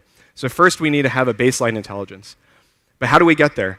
We need to have simulation platforms and robot learning frameworks that allow us to train these robots and to train these skills inside of simulated environments at scale and faster than real time. If it takes a human 18 years to get through high school, another 7 years to get through school if you're going through a bachelor's, master's, and even further if you're going to a PhD, you've already spent 20-odd years just trying to learn how to get to your baseline. If we need every robot to go through 20 years of learning before it can actually become useful, we are already too far behind. And so this is where simulation really brings us this answer. The ability to simulate a robot is the same thing as saying, I can simulate something at faster than real time. How can I train a robot in 20 years' time but only spend a few hours in real time? And this is how we end up with scale. not scale on compute, but scale on tasks. And so you can think of it in two ways. One, the amount of tasks that are required for us to do valuable tasking inside of these industrial spaces is extremely large. And it doesn't just start with basic tasks. You have to create these compound, extremely complex tasks. And so one, the task is really complex. On the other side, in order to capture all the data for each of these tasks, it is exponentially greater than the task that you have. And the reason is because a single task can be applied to many different environments. When you're looking at a chef, they don't just know how to cook in one kitchen. They can cook across many kitchens, across many different domains, across many different regions. And so the skills themselves are transferable. And so this is why we need to have simulation platforms and these robot learning frameworks to allow us to train these skills, then apply them to all these different domains prior to actually deploying them into the real world. But in order for us to actually scale out all of the data and all of the simulation work that we have, having the foundational technology is not enough. We need to be able to have new ways of capturing the data and taking the data that we capture and multiplying it in simulation, and then augmenting this data in simulation to give it more diversity so that way that we can build up this data set. And so all three of these are essentially trying to solve for one of the problems that we were already blessed with in the beginning of LLMs, which is we didn't have the data that LLMs have, and so we have to build it ourselves. And so this is our way of trying to solve for this data gap, trying to save for the data problem by creating a set of platforms that allow all of us together to be able to generate and capture the data that's required in order to build out these necessary skills. But unfortunately, we can't just do that alone. NVIDIA is a platform company. We believe very, very heavily that we need to work with the ecosystem, and it makes even more sense for us to do this with robotics. And why is that? Because every robot that you're going to deploy, every task that you need to train and then deploy into a manufacturing facility is going to be dependent on so many different partners throughout the value chain. Whether it's the robot OEMs, the end effectors, the people that are making actuators, those that are simulating the platforms, bringing this to scale in cloud, all of these come together because as an ecosystem, we're able to start solving for this grand challenge. It's not a single company challenge, it's a grand challenge. And that's why working with Foxconn, it allows us to start solving for one of the most important and one of the hardest challenges out there, which is industrial manufacturing. Smart manufacturing has the unique position of being at odds with the way that we think of general tasking. So think of it like this. If you go on the internet, almost everything that we see that is common to our daily life, we could train to have a robot go into our house and maybe help us clean our house. But when you look at all the fantastic technologies that Foxconn is working on, but the complex processes that go behind those technologies, none of that information is available on the internet, which means that we have to build these data pipelines and these data factories ourselves. And so this is why it makes a lot of sense for us at NVIDIA and Foxconn to be partnering together to be building the next wave, the next generation of industrial manufacturing and robotics and autonomy. Thank you all. Welcome to Hanhai Tech Day 2025. It's wonderful to be here. Impressive. Very impressive, Spencer. Thank you for coming. Thank you so for much. sharing your visions and let us know how physical AI looks like. Absolutely. Thanks. Thank you so Thanks. much. We can feel that robot industry is going so fast. AI brings significant change to the whole industry. We see the humanoids, we see the level 2 flexible robots, but we also see a fundamental change for the traditional robots and automation together with AI. So now, I want to invite our second guest speaker to the stage to share their journey on the physical AI. Let's welcome Mark Segura from ABB Robotics. Hello, Dr. Hey, Shi. welcome, Mark. Nice to meet you. A lot of change on the automation industry. Do you want to share more about your thoughts and your visions? Yes. Next stage is yours. Thank you. Thanks. Thank you. Thank you, Dr. Shi, Chairman Liu, Foxconn team. It's an honor for us to be here to explain you our today's vision of the factory of the future of ABB Robotics. Why I say today's vision?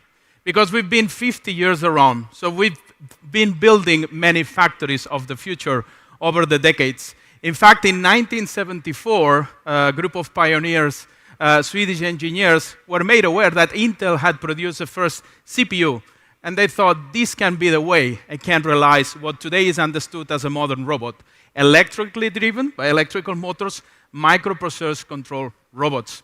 So over decades, we've been developing to a global leader in industrial robotics. Today, our portfolio spans from different types of robots, SCADAs, large, middle, small, parallel robots, a big number of cobots, autonomous mobile robots, and beyond autonomous mobile manipulators. We have close to 200 different mechatronic embodiments in our platform. At the same time, we've been developing software and adding eyes, adding vision, adding embedded force control, so our robots become more and more intelligent. Through these decades, where we were, as many robot companies, grown in automotive, we have also developed new factories for new industries in food and beverage. Since 2008 and 2009, the development of consumer electronics, later on in logistics, and today going in other frontiers like lab sciences and healthcare. As ABB today, we see two pillars for the factory of the future. On one hand, the autonomous and versatile robots. Robots that are beyond precision, safety, and accuracy to become intelligent, autonomous, and adaptable. And coping with that, the next step of robot simulation towards a hyper-realistic digital twin. The two things put together are enabling the factory that we are all dreaming on. So let's start with autonomous mobile robot with a quick video.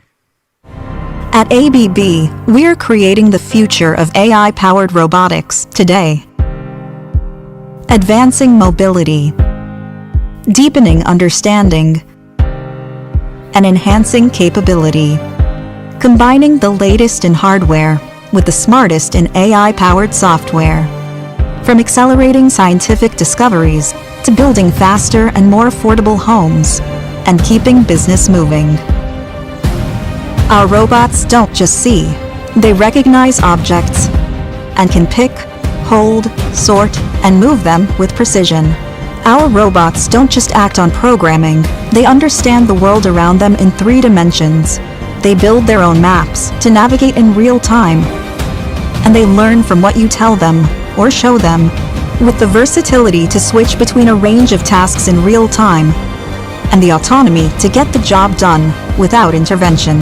ABB robots will do more things, in more places, and do it faster, safer, and smarter, in a new era of AI-powered versatility and independence that we call autonomous versatile robotics.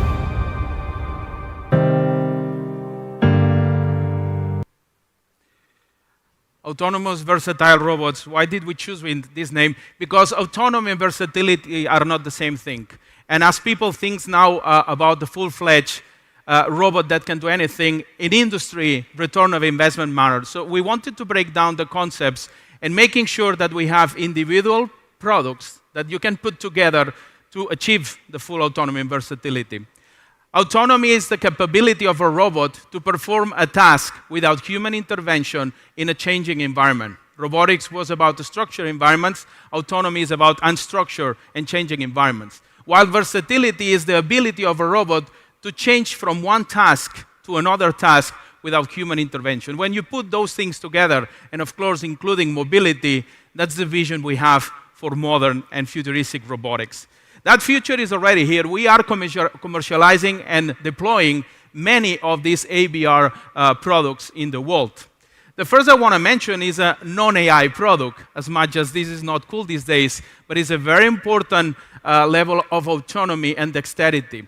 We use it in electronics assembly in many of the Foxconn plants, and it consists on giving the robots the vision combined with the force to do very delicate assembly. Can you imagine what it takes to build the phones that Foxconn builds? Well, we do that combining vision, giving the robot the image of the part, having sensitivity on the robot with force control measuring the currents of the motors, and combining that at speed of milliseconds, be able to have that sensitivity like a human touch to assemble perfectly and seamlessly. That's already kind of degree of autonomy because you can cope with material variations, deformations, and still insert precisely. We have developed our range of mobile robots, and what's really particular of them is their mapping and localization capabilities. We call that visual SLAM, visual simultaneous localization and mapping. The autonomous robots are equipped with cameras that see the world in 3D. They create cloud points, and these cloud points go through, of course, neural networks to understand. Not only do they have a very robust navigation that requires no infrastructure, you just open them and they go, but they are also sharing the plans. The fleet sees a common map. We have factories in the US who have hundreds of AMRs deployed with kilometers of factory map sharing the maps together. And that swarm intelligence is, of course, bringing additional yield. But not only that, when you give eyes to robot and brain to robot, the mobile robot also has a semantic understanding of the world.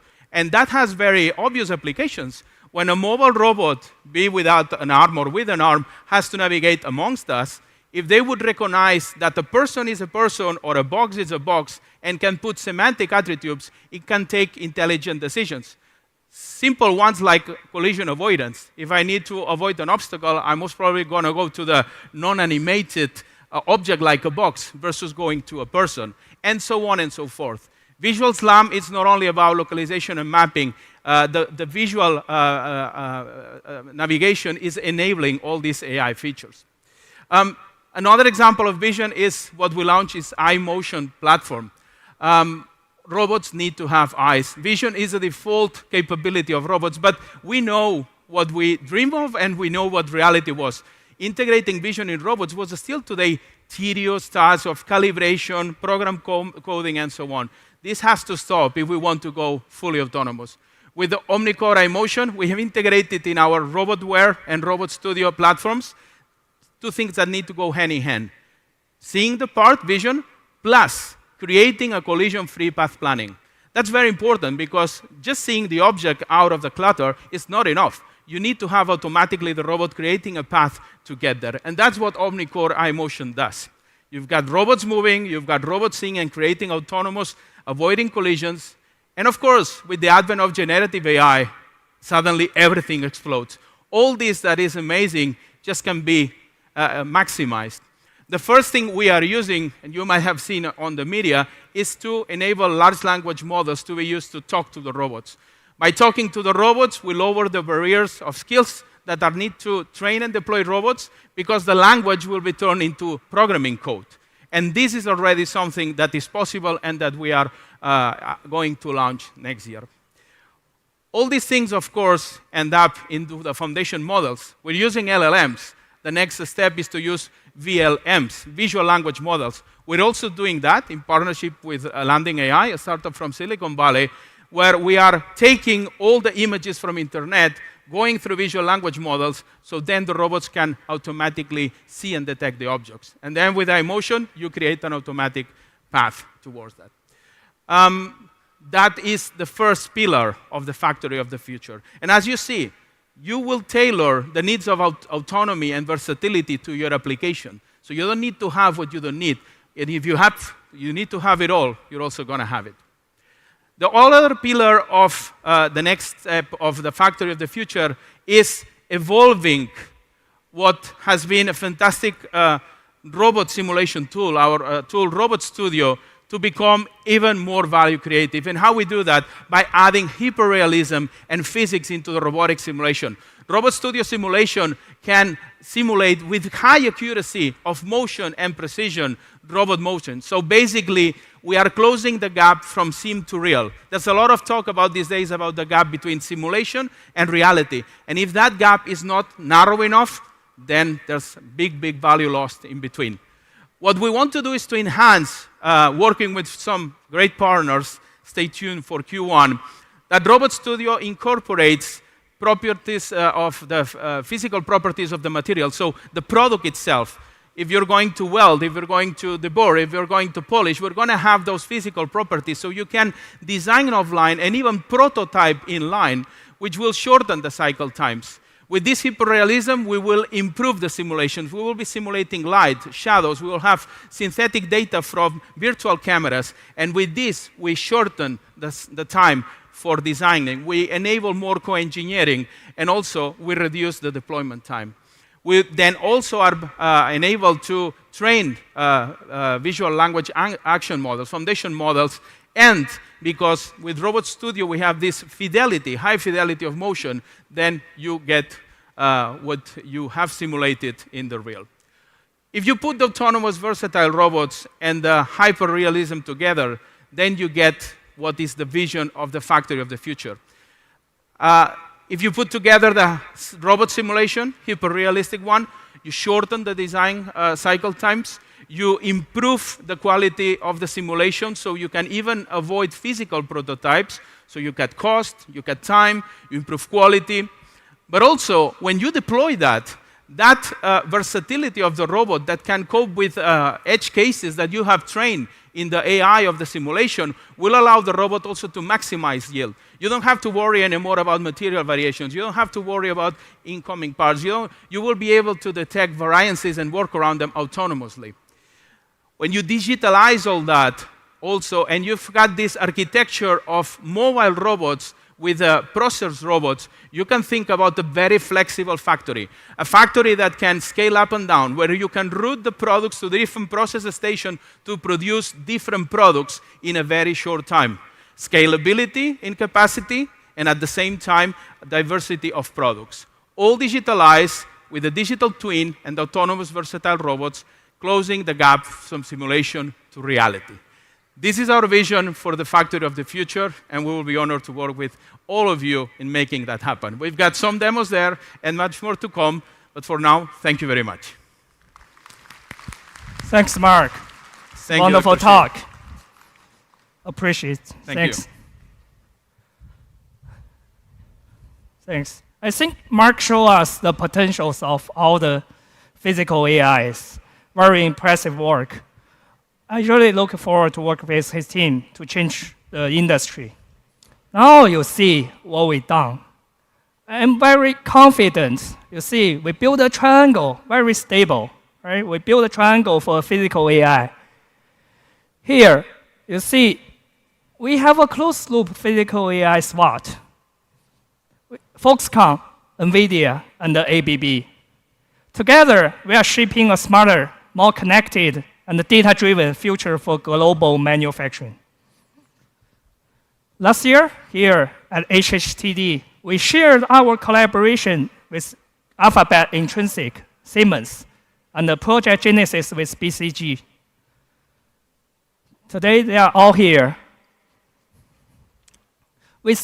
Together with the Intrinsic, we build a platform to shift from product-specific solution to a general-purpose automation solutions, which gives us an eventual goal of full factory orchestration and automation. And we have one more thing forward.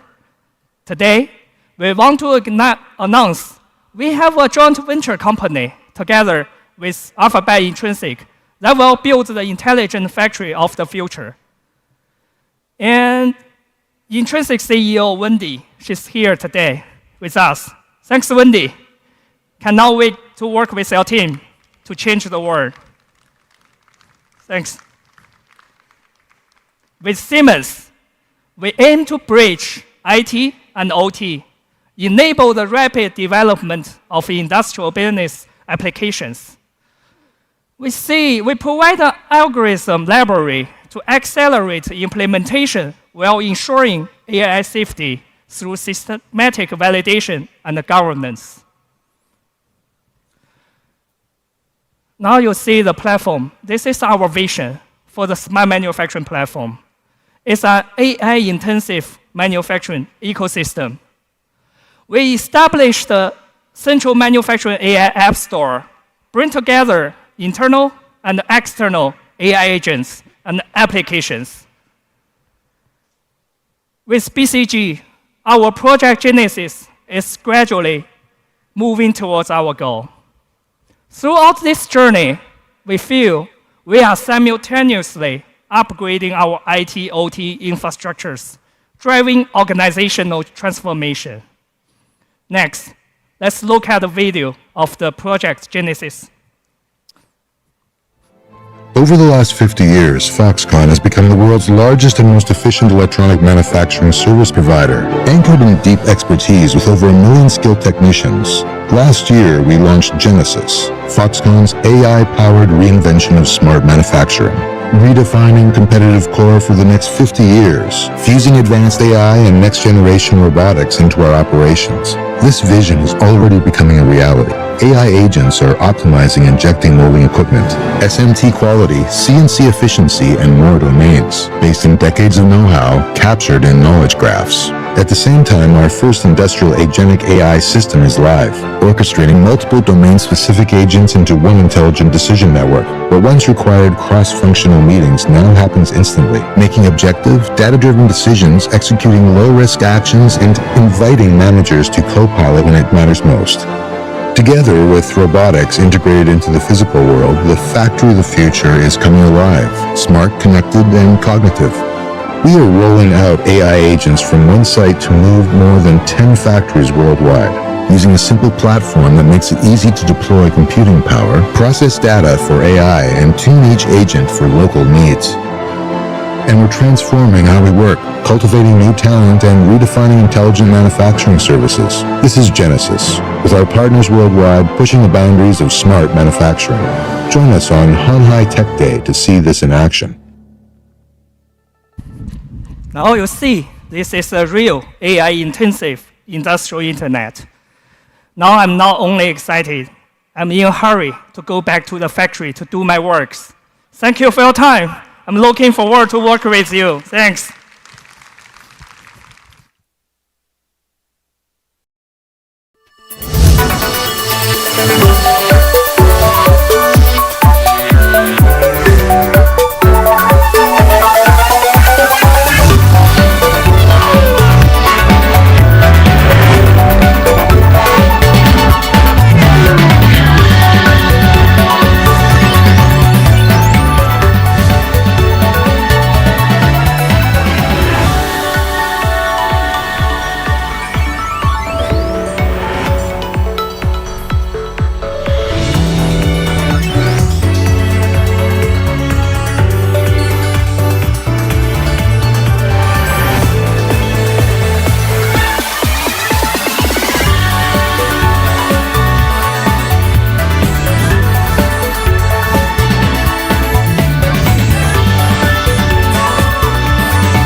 Terry-san, Yan-san, everyone, 大家好.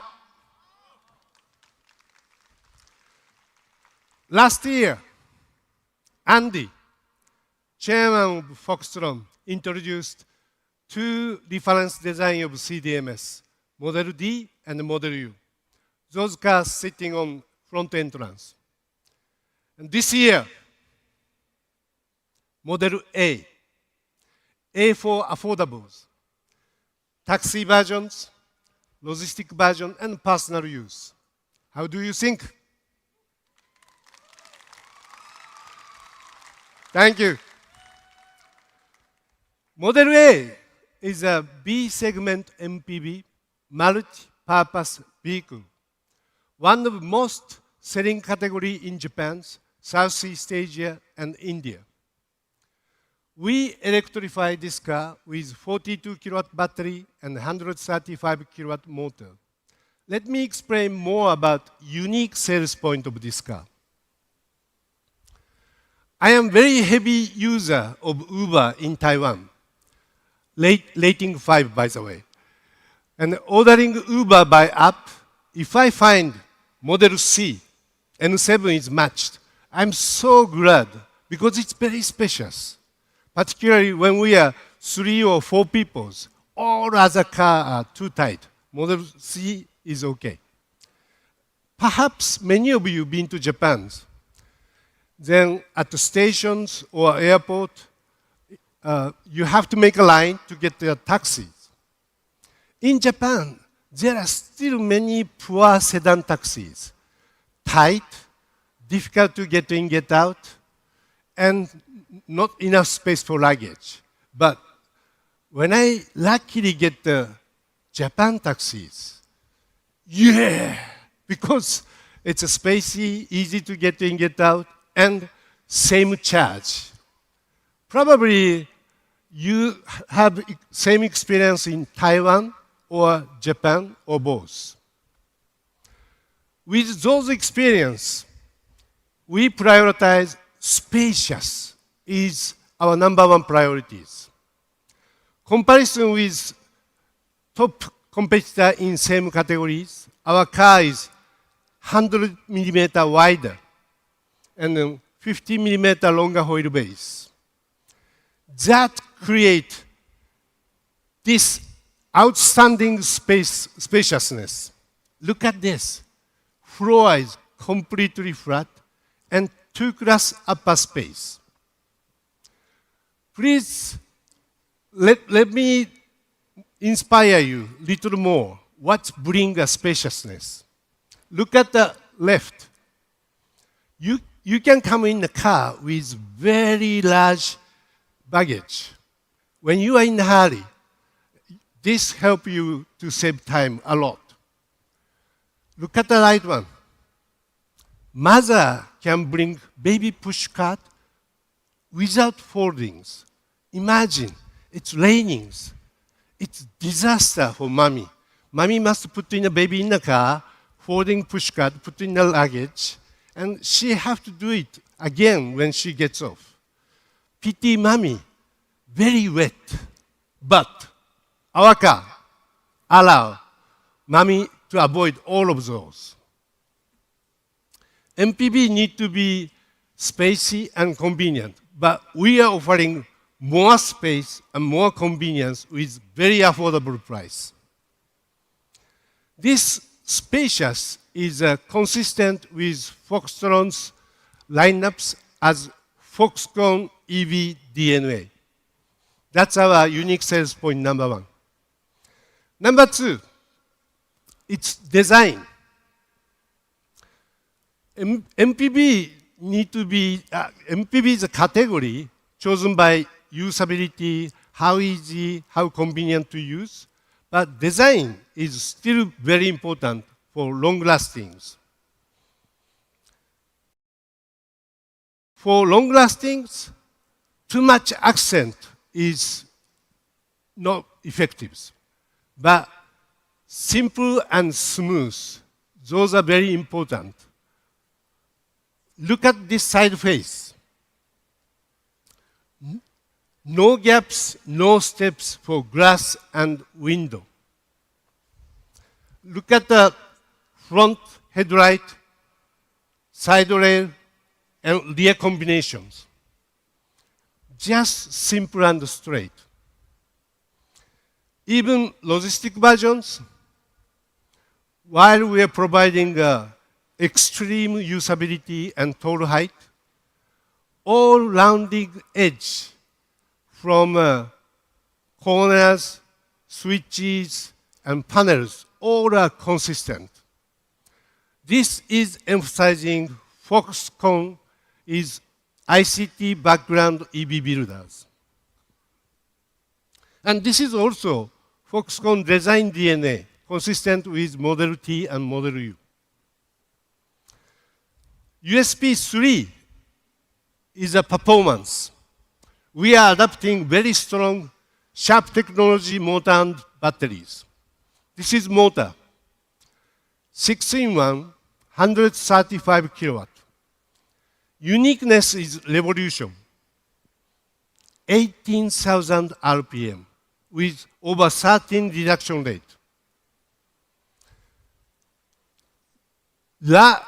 Usually it's 12,000 and 11.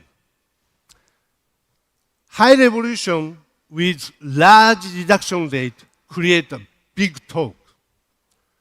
So we successfully made motor very compact. Weight is only 60 kilograms. Usually 135 6-in-1 is 80 to 85 kilograms. This compactness also contributes not only for lightweight, weight reduction, but also turning radius. As I explained, our body is bigger. That creates space, yes. But some people don't like it because big body spoiled agilities. But our case, it is not. Thanks for super compact motors, our turning radius stay only 4.9 meters. Competitor 5 to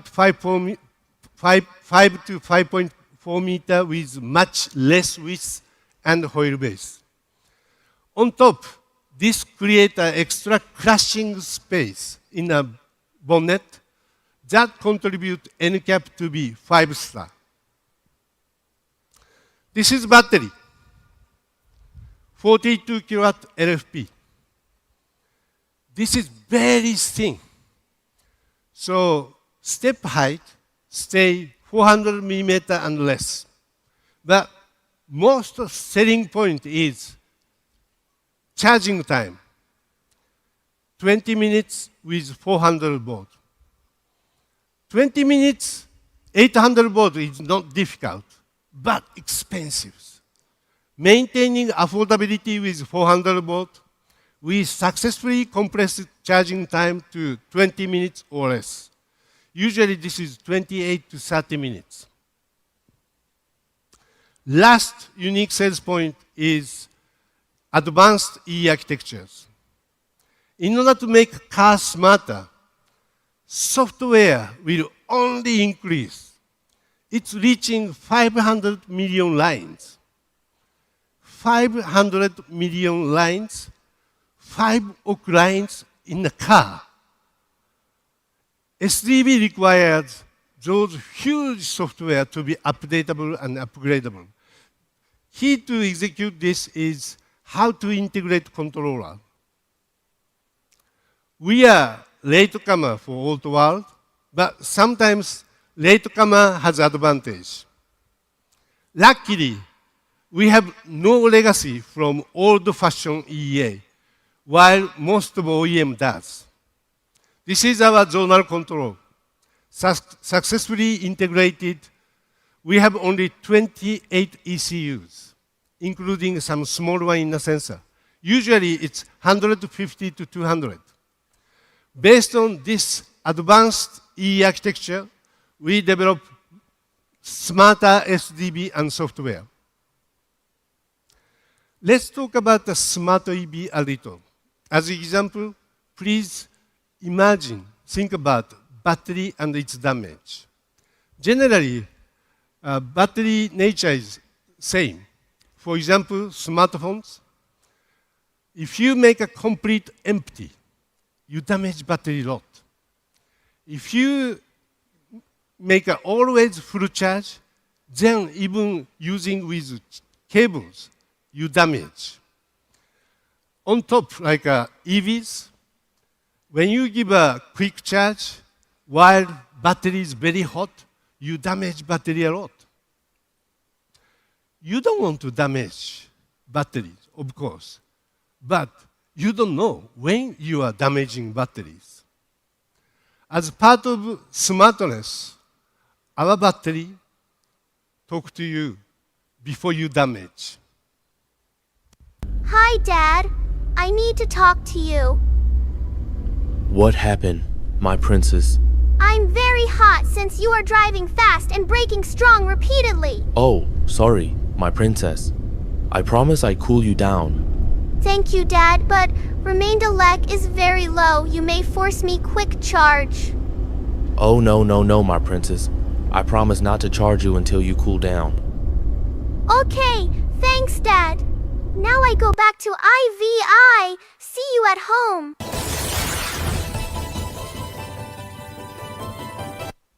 Of course, this baby girl is avatar of battery. You can select either sexy ladies or suspense voice like, hey, you are damaging me, something like that. But, you know, battery damage is money because that spoil your car's resale values. Our car talk to you before you lose money. That's smart battery management system we are developing. Besides this, we have like a smart thermal control, smartphone ecosystems, and many. We don't install unnecessary connectivity or SDB unless you feel it's convenient. Everything are only for user benefit. We are going to communicate these smart technology to outside through MIH after obtaining visibility of our patent.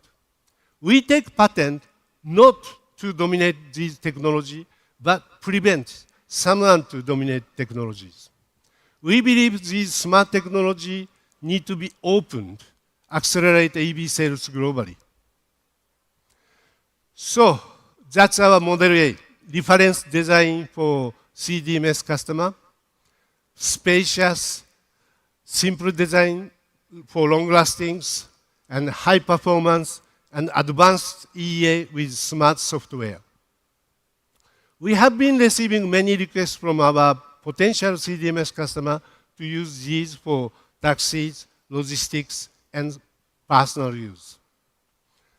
We would like to hear from you today and tomorrow. Please give us your voice, advice, request to make this car better. 谢谢大家. Thank you, thank you, thank you. I have one more good news today. Last year, we invited ZF Foxconn chassis module as our new family. Egdolf spoke his new growth plan, if you remember. This year, we invite MFTBC, Mitsubishi Fuso Bus and Truck Company, as our new business partner. We released an announcement in August that we agreed MOU to work together for EV bus in Japan, and it's moving as expected. Today, representing MFTBC, Koura-san is on stage. Koura-san, come on stage. 扶手是日本最大的做货车，也做 bus. Welcome. See you again. Thank you very much. Koura-san is the head of bus business of MFTBC and my important business partner. Koura-san, can you brief about your company and your vision of EV bus? Stage is yours. Thank you, Seki-san. Of course, it's my pleasure to talk about my companies. Yeah. Hello, everyone. Hello, ladies and gentlemen. My name is Katsuto Koura. Today we look and hear about many collaborations, partnership of Honhai Group. Just on the stage, another collaboration is coming because my name is Koura. Everybody can understand. This is exactly same pronunciation of Coca-Cola.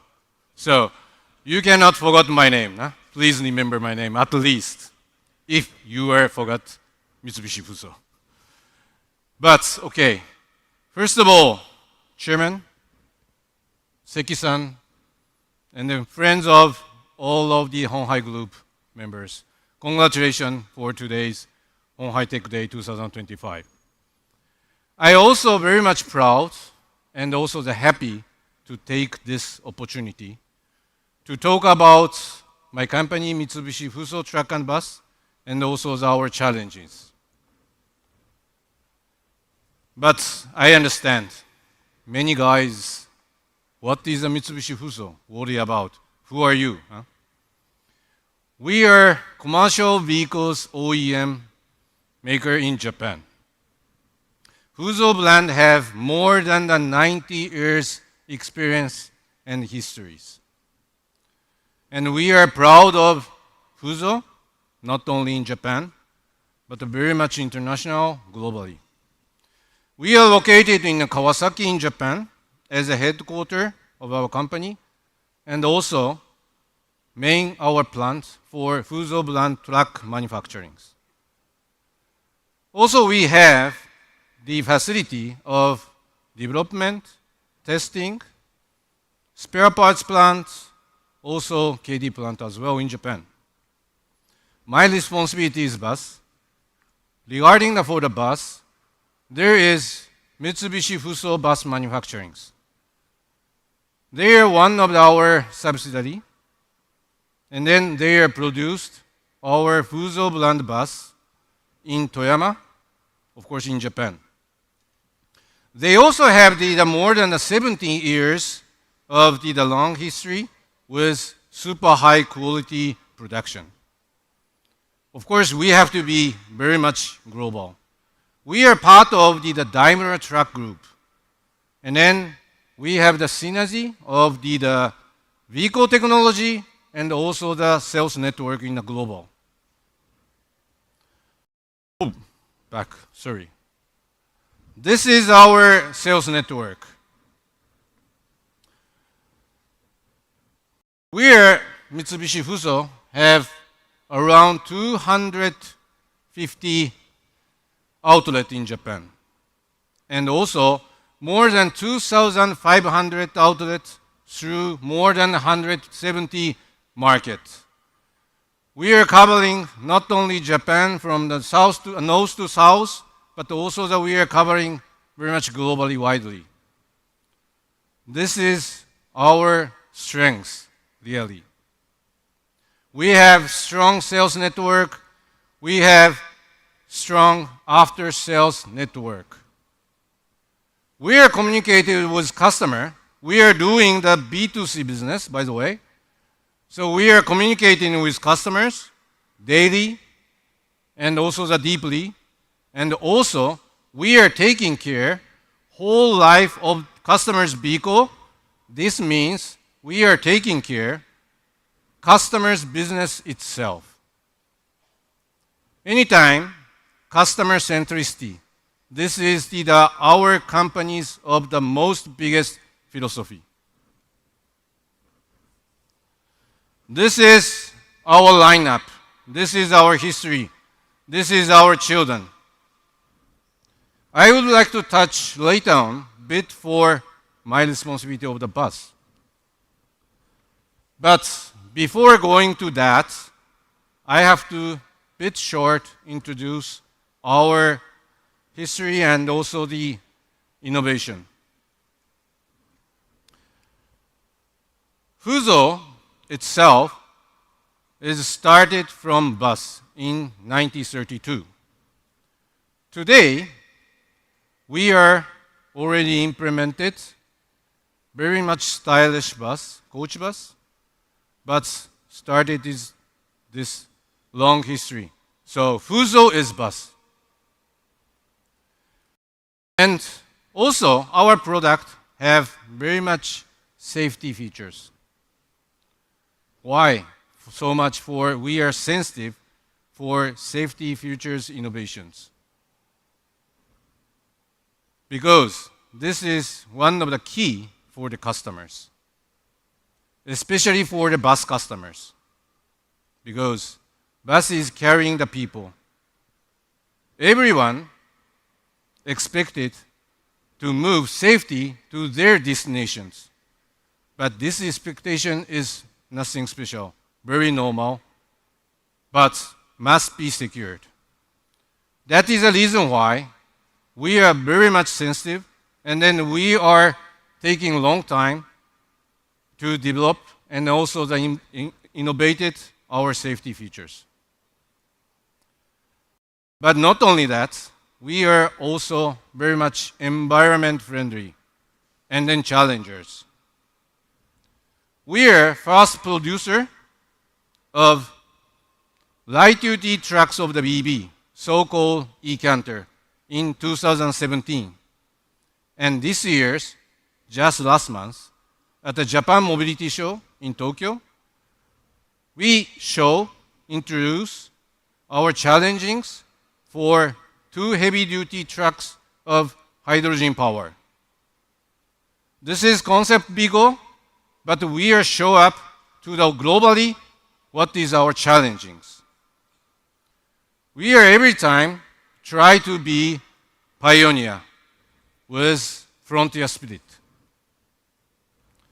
Okay, let's back to our bus. From left-hand side, from yours. This is our heavy-duty coach bus. We are getting #1 share of the market, and then this is our flagship product of the bus. The middle one is our heavy-duty city bus. Unfortunately, we are not top, but we have to become necessary to champion. And then this is the really market. We are looking for the potential for the collaborate with Honghai Group. The last one is a Rosa. This is the light-duty shuttle bus.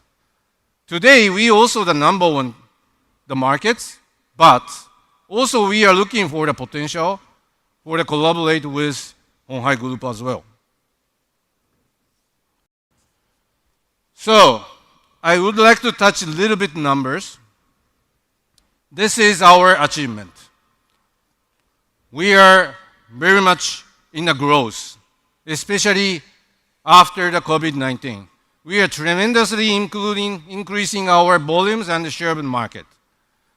This is, of course, all of Mitsubishi Fuso's team's members' effort. This is our achievement. But it's not enough.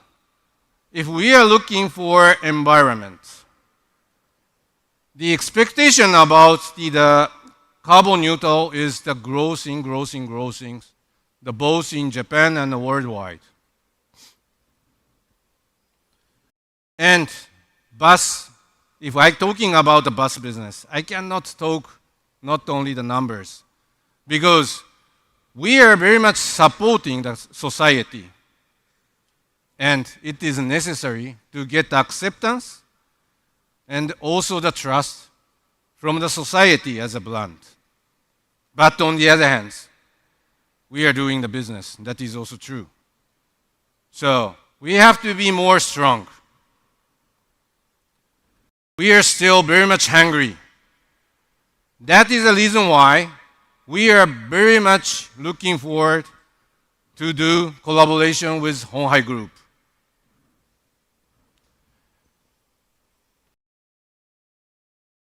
As you already know, in this August, we already announced our collaboration MOU signed it. I believe Fuso and Honghai's collaboration is leading the expansion of the market of the ZEV. Again, please remember what I said of the strengths of the Fuso. We have a history. We have experience of the bus business. We have the capability of development, production, sales, after sales. We know market, we know customers. What is the strength of the Honghai Group? Yes, you already know today. Honghai have the technology, tremendous network globally in our areas, a lot. So I believe that is the reason why I'm believing that both companies' collaboration itself is both are becoming the stronger, and we are leading the market much better. So, these two models you already know very well. We are trying to collaborate for this model and then expand the market. That is our mission, and then this is our exciting. At the end, I would like to say cheers, kanpai for both companies' succession for the futures. Thank you very much for your attention. And 谢谢、どうもありがとうございました。Thank you. Thank you, Kono-san. Not so much word necessary. We just need execution. In near future, you see Model T, Model U in Japan. We do. Thank you very much.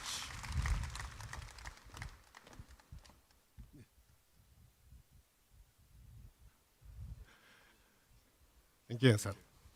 Wow. What a nice car. How do you like it? How do you like these three cars? You know, after we develop our own Model C and Model B, and we felt after seeing the Model A, we felt the details and the culture really makes big difference. Please, later after this meeting, go after this talk, please go and appreciate the fine details of these Model A's. This is from Japan, from our team from Japan, and it will be for Japan. Okay, thank you, Seki-san. Thank you for your work on this Model A. I think it will be doing very well. And now I have to follow our tradition like last year. I'm going to speak in Mandarin now. Okay.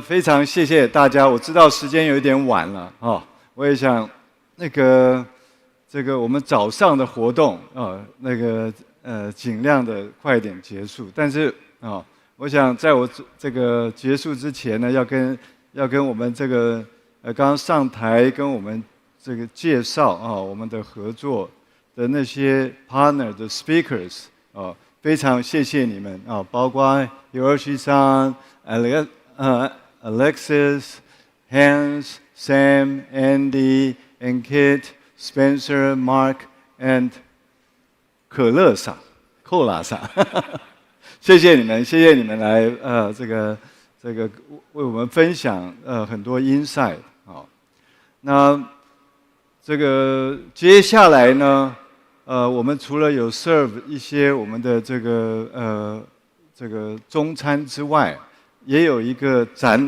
很安排的一个展区那这个展区呢，大概长这个样我们现在在这个座位区VVIP 或者 VIP 的座位区，待会呢在我们的这一边会有这个几大展区，这里面包括展出我们在加工还有制造的 technology， 还有我们在 vertical integration 的 technology， 另外还有就是我们在未来科技上的一些展演希望大家能够好好的去这个品尝一下看看我们鸿海的科技它的深度还有它的广度好，最后谢谢大家。那我们第6届的 HHTD 这演讲就到这里结束。那欢迎大家明年我们此时再续好，谢谢大家。他们提醒我了 ，one more thing 啊。最近因为我们帮 NVIDIA 做了新一代的 RTS car， 来打出来，目前大受欢迎，供不应求了。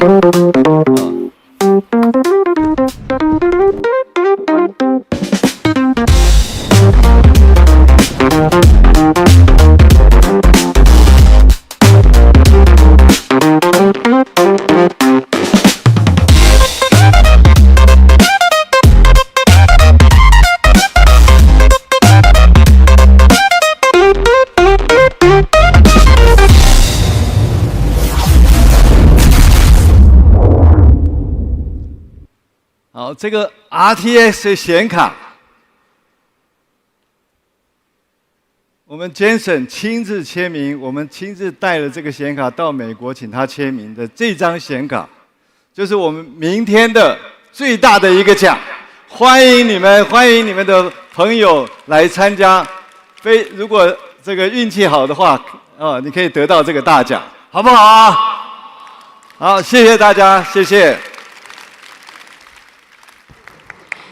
谢谢各位贵宾莅临鸿海科技日的开幕活动。接下来，我们的主题展区即将开放，带您探索鸿海的现在与未来。也欢迎您到访我们的试乘体验区，亲身感受 Model B 与 Model C 的魅力。而我们的胖卡餐车区也已全面开放，欢迎贵宾自由取用。同时，也欢迎持橘色证件 VVIP 嘉宾入场。鸿海与华航联手打造的 VIP Lounge， 下午我们安排了多场精彩的分论坛，诚挚邀请各位参与。最后，欢迎大家使用 HHTD App 填写开幕活动满意度问卷，完成后即可领取今年的活动伴手礼哦。谢谢大家的参与，祝福大家度过美好的一天。